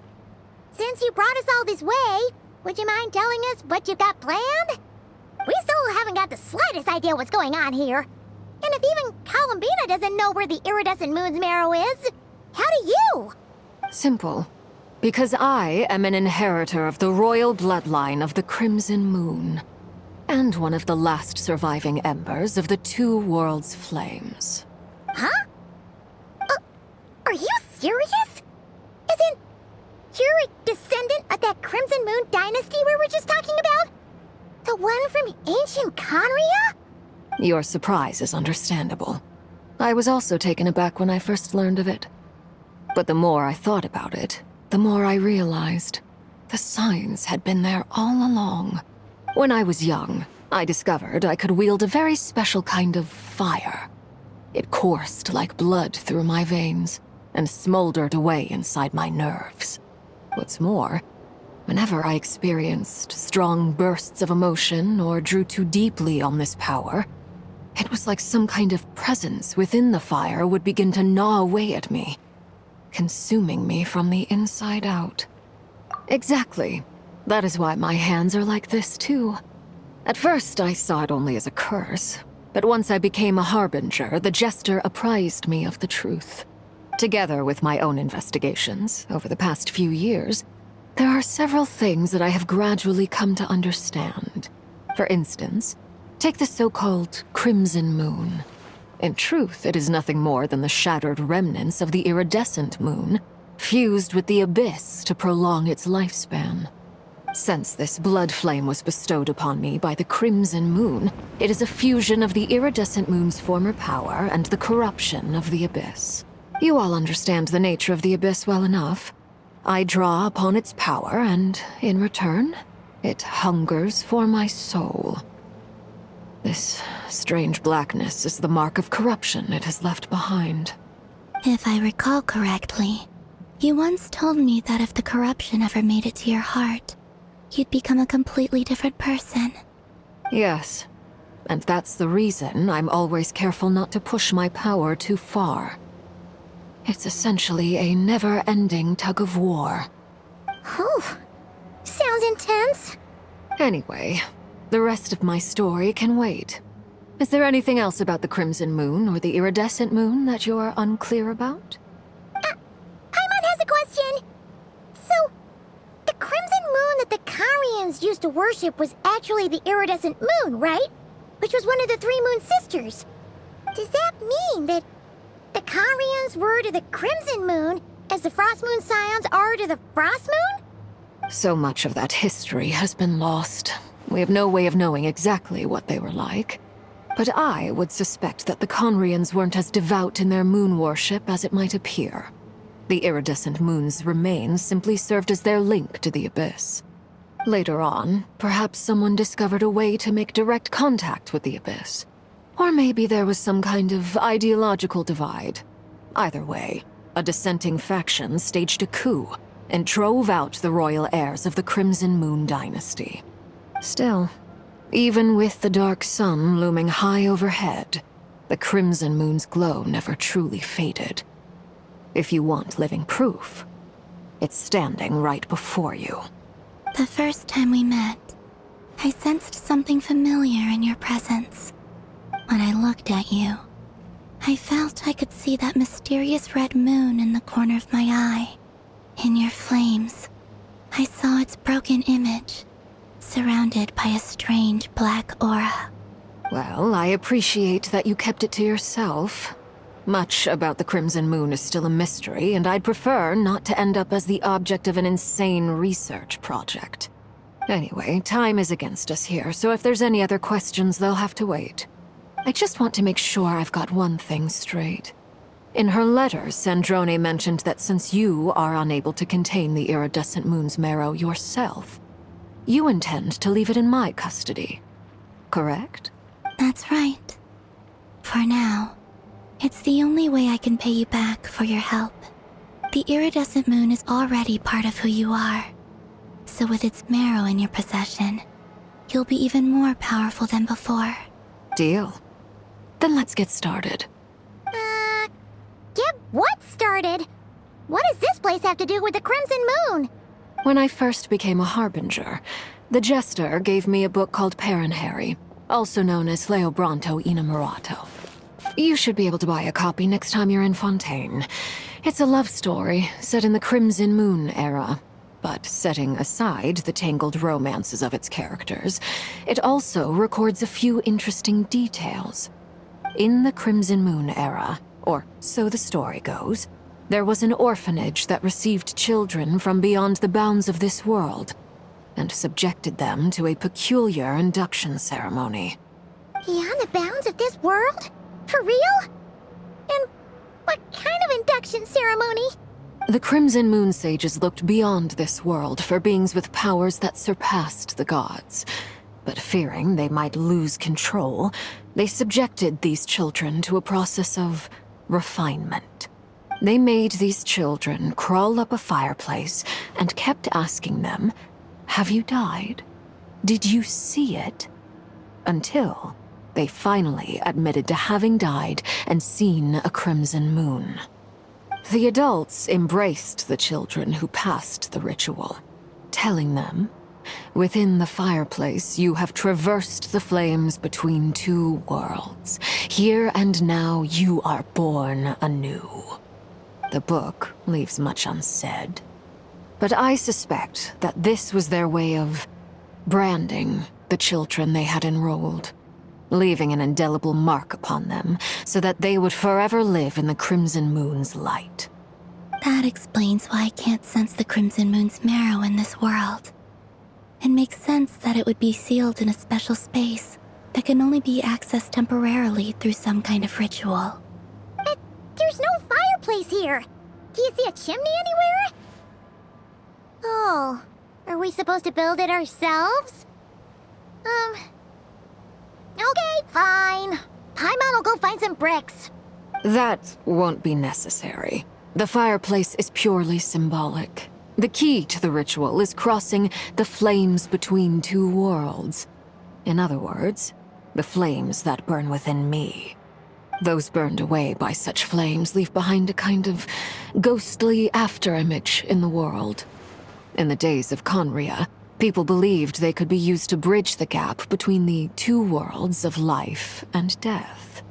In short, I can open a passage to that space for you. That's the easy part. The catch is I'll need to stay on this side to keep the passage open, so I won't be able to come with you. Once you're inside, you'll have to find your own way. Very well. Then I'll open it up. Traveler, Spare me a little more moonlight if you would. I may need it.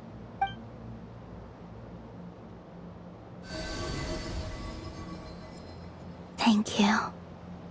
I feel like I've recovered some of my strength now. It should be enough to move us across short distances and confront whatever dangers might await.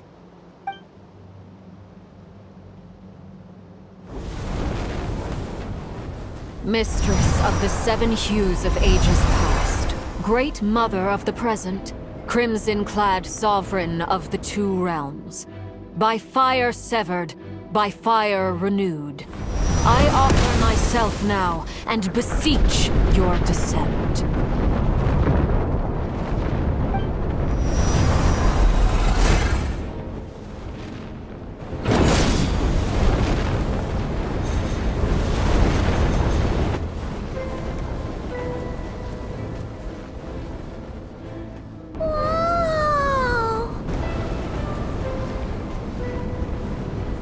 One word of advice. As you're crossing over, no matter what voices you hear, do not answer. Got it! I sense a sinister gloom inside, but also the familiar light of the moon. I feel that I am about to meet an old friend who has changed beyond all recognition. All right, let's go.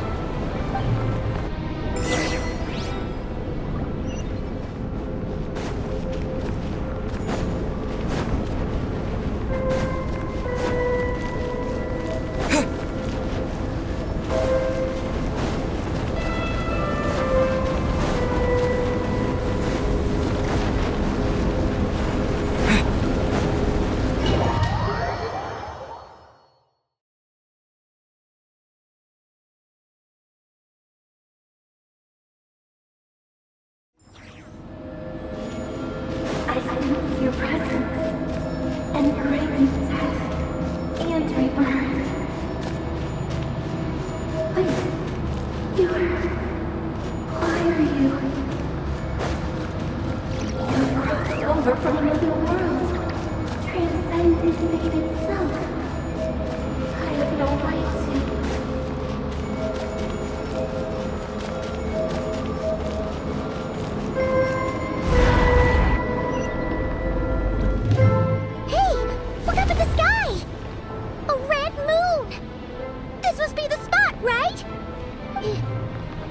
The abyss? It's practically filled the entire place. What now? What a tragic sight. Fragments of your broken body, seized by the abyss and hung up aloft like mummified remains. Iridescent moon. Was this truly what you wished for? Careful. There's something spooky about this place. Feels like something is lurking in the fog. Paimon's right behind you. Whatever you do, don't run off without her.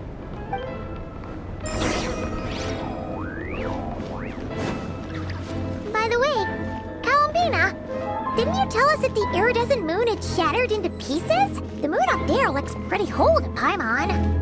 How is that possible?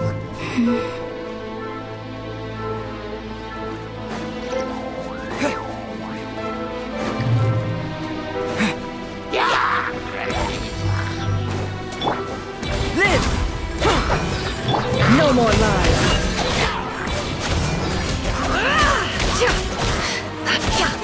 The sands of time got me.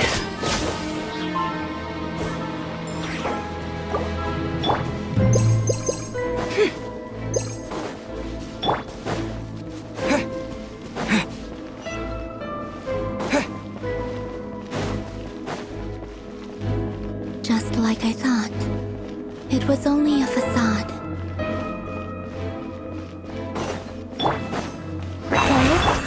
Burst forth!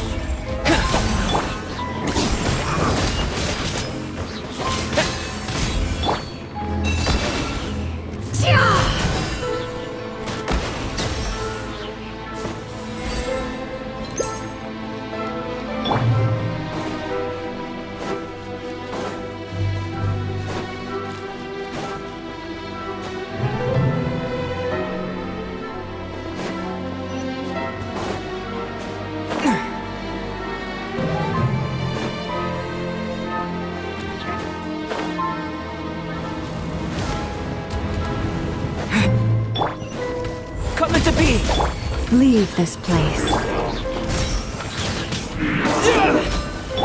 Can't hide the truth.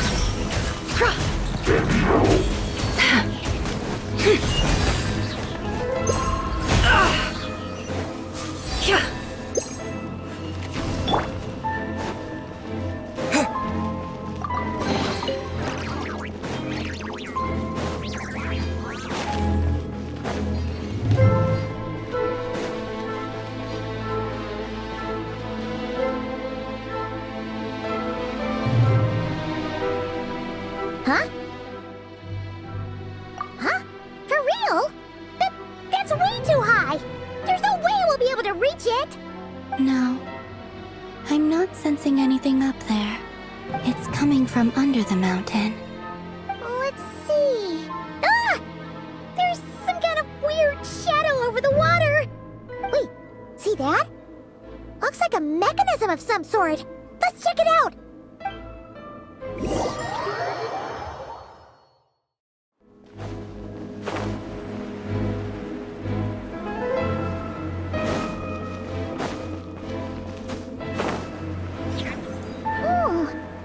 Looks like a device from the time of Kalia. Maybe people once came here to study the Crimson Moon's domain, and they left this behind.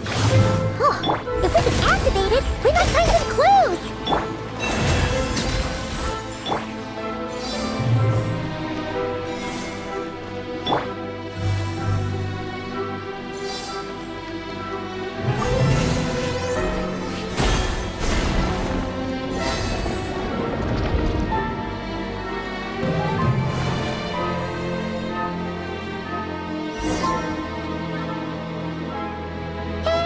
Look at that! Now that the mechanism's running, the shadow in the water looks different. Do you think these mechanisms might be the key to unlocking the secret? Let's try to find more of them! Thalindis, we'll leave the rest of the research in your hands. We'll be heading back now. I hope this isn't ruining date night. Ugh. Mind your own business. Just leave me some snacks on the table. Thalindis? Is that Rear's girlfriend? How come we're hearing her voice here? Oh yeah! So, do you think she was studying this strange space all along? The Abyss has made this space extremely unstable. Maybe that's why some of the things she said and did were preserved here. Like echoes. Or after images. Whenever I see this view, it takes me back to a poem from my childhood. Waning moon, oh lifeless damsel, weeping on the mountain crest. Mourning still in wistful tone, her fragile soul now laid to rest. For me, of all people, to be here investigating the mysteries of the Crimson Moon space. Is it a coincidence? Or something more?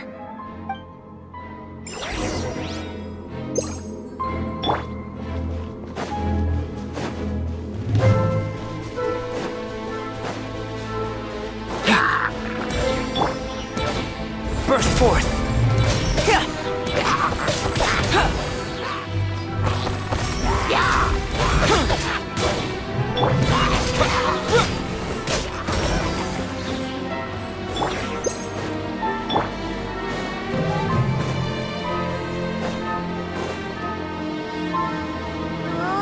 Looks like the Abyss has messed up this mechanism. We need to find a way to get it working again. Let's see if there are any other devices nearby. Right. Live! Moments of birth! Burst forth!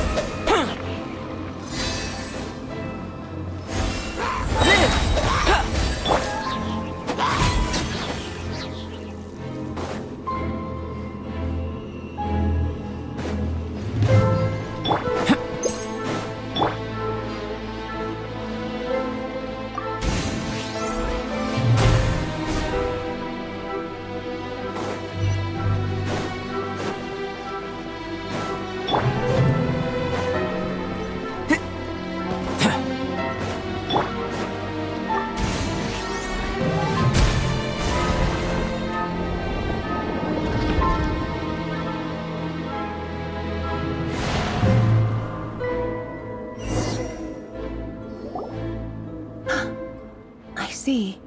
So the moon marrow, or rather the power of the 3 moons, is the key to unlocking.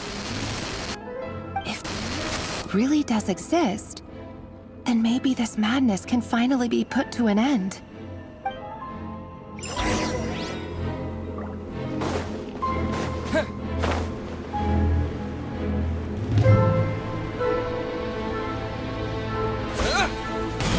The abyssal energy here is too strong!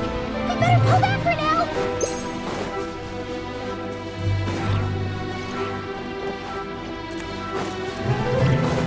Take cover behind the rocks!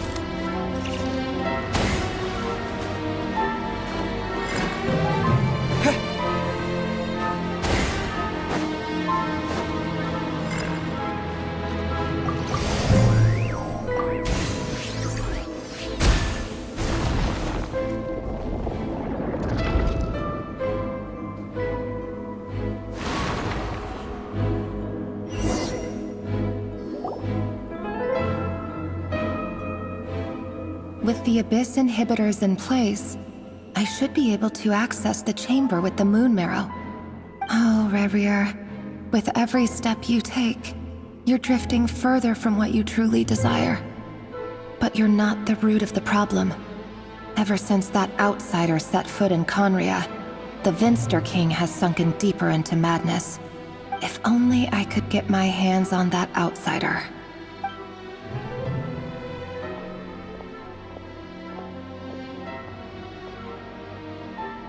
Hey look! The moon's reflection is back to normal!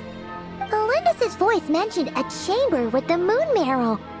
Do you think maybe it's hidden in the moon's reflection? It must be. For within it, I sense the fragile aura of a dying soul. Then there's no time to lose! Let's go!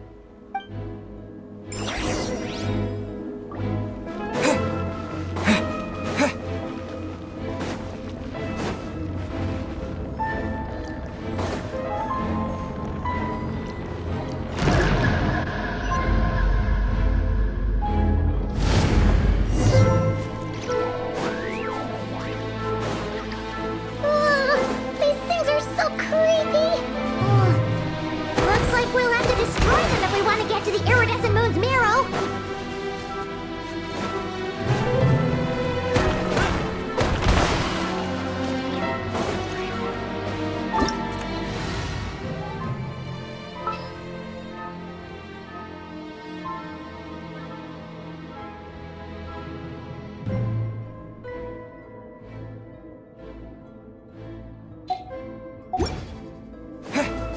That must be the iridescent moon's marrow!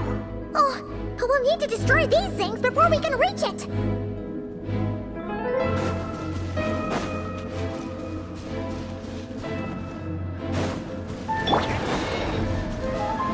Burst forth!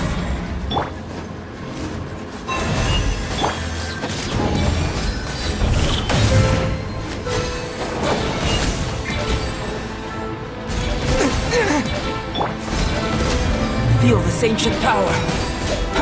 With one heart, we pray. Leave this. The mystery unravels. No more lies. Come into being!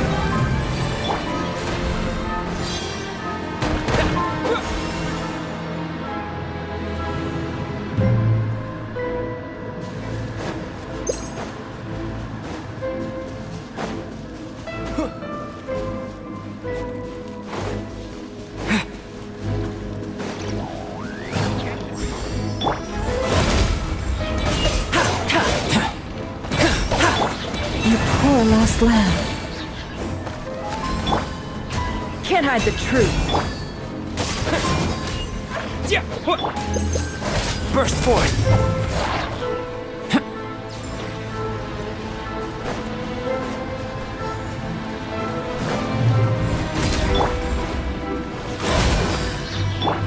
Forest, protect us.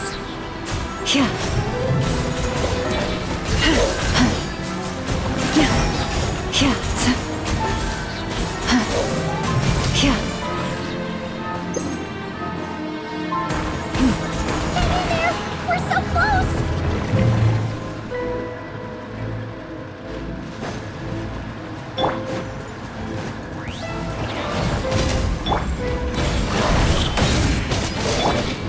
gods of birth! You poor lost lamb. By the frost. Seek within. It all adds up.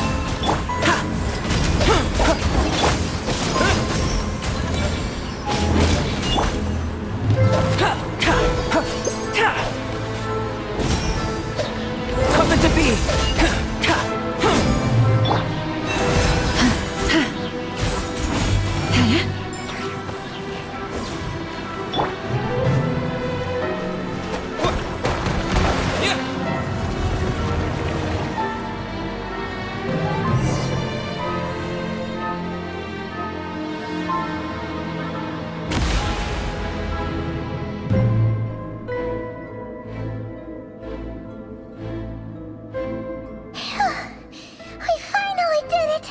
The iridescent moon's marrow, still burning away like an undying flame, yet now contaminated by the abyss. It has taken on a new form entirely.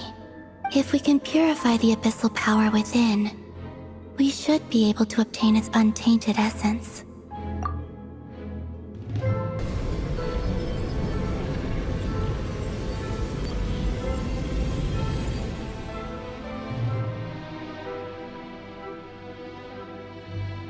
It's so cold.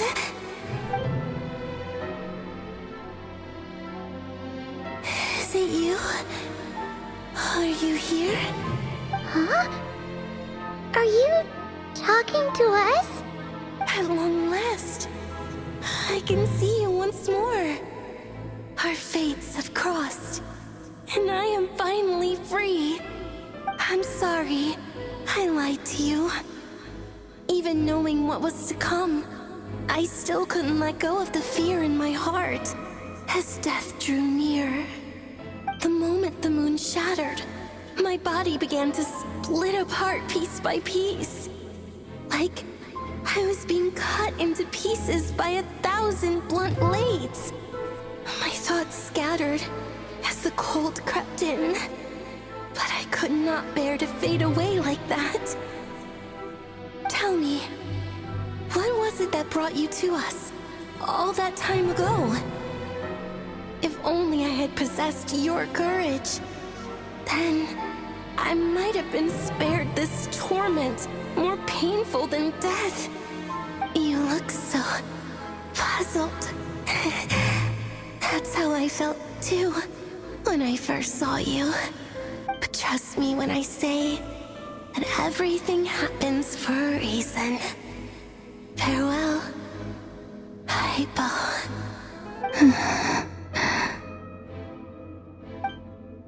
What was that all about? Was that the goddess of the iridescent moon? It sounded like she was speaking to a long-lost friend. But none of us have ever met her before, right? Perhaps. She took me for the goddess of the frost moon she once knew. For a fading soul like hers, our auras must be too similar to tell apart. But anyway, we've got the iridescent moon's marrow now. That should help you regain your strength, right? Alright, time to leave this place and meet back up with Arlecchino. Let's go!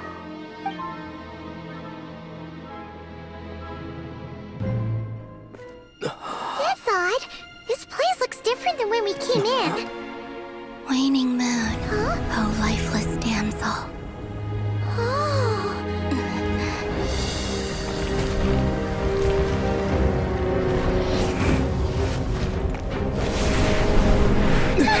Hurry! The place is collapsing!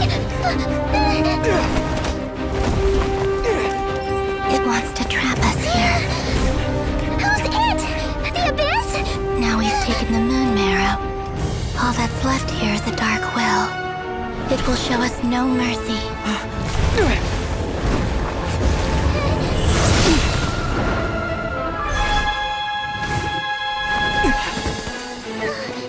Give it back!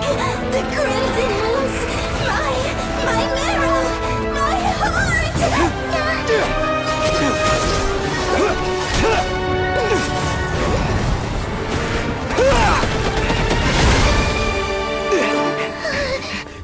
Finally!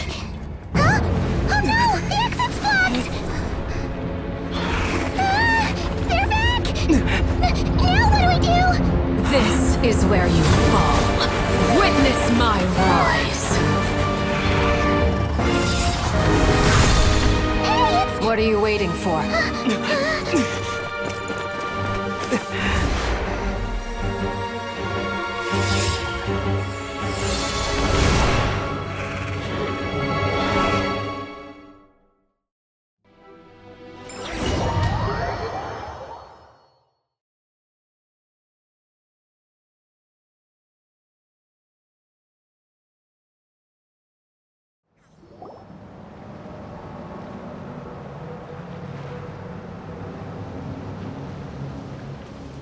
Oh, we made it!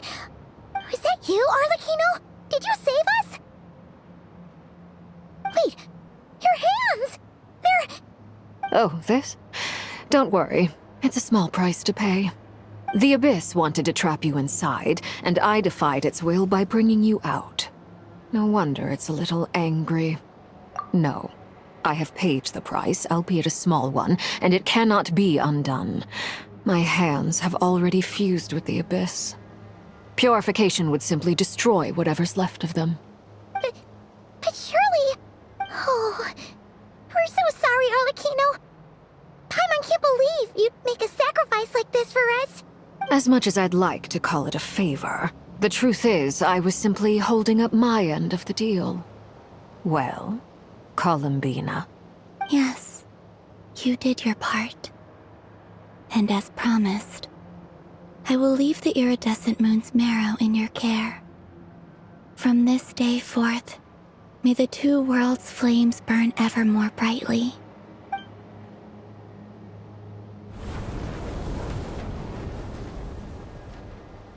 I'll take that as a blessing. Now, Columbina, give me your hand. Accept this moonlight I offer in return.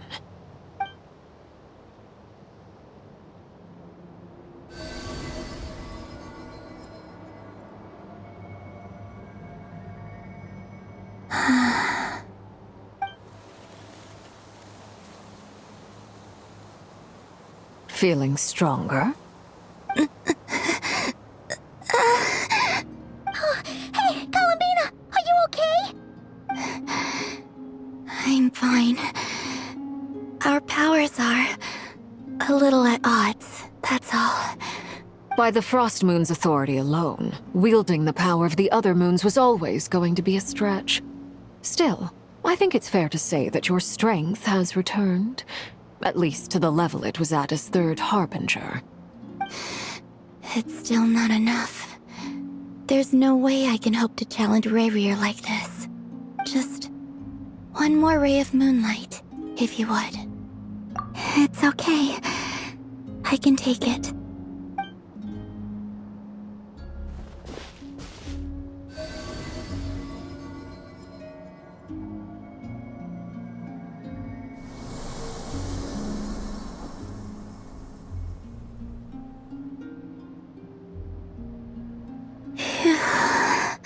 How about now? Fighting fit? At the very least, I won't have to stay hidden like before. I want to see him gone from Nodcry. The Rayheir of Solnari and his wild hunt must be sent back where they belong. Well, it's good to have something to aim for. You certainly seem more alive now than you did earlier. When I first met you, you didn't strike me as a ray of moonlight. More like a wisp of fog drifting in from who knows where, ready to scatter at the first sign of a breeze. But now, you're full of vitality. Just like the Frost Moon, once the brightest of them all. May you keep shining, Columbina. This is who you are. Thank you. Look after yourself too, Arlecchino. I know you have plans of your own, and that's why you're always seeking to grow stronger. But whatever you're after, don't let the Abyss take a hold of you. I do not wish to see you go down the same path as Rayrier. I appreciate the concern, Columbina. Although perhaps it's time you took a new name. A new name? Kutar, the Moon Maiden, Columbina. They're nothing more than code names. They describe who she is and the roles she's played, but they're not her real name. We often use code names in the House of the Hearth, too. But it's knowing your real name that keeps you grounded. Up till now, you've been living a wandering life, so you've probably never really cared. All I'll say is this. Once you've defeated Rerir, give it some thought. All right, that's it from me. I'll get you back safely first, then go meet up with Sandrone. You're the best! I appreciate the gesture. It speaks to your good character. Anyway, let's get going. There are more urgent things to do right now than trade compliments.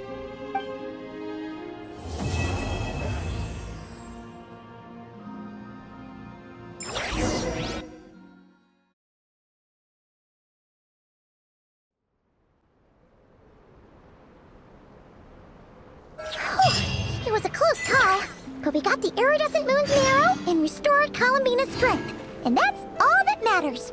In other words, mission accomplished. Paimon wonders how everyone else is doing.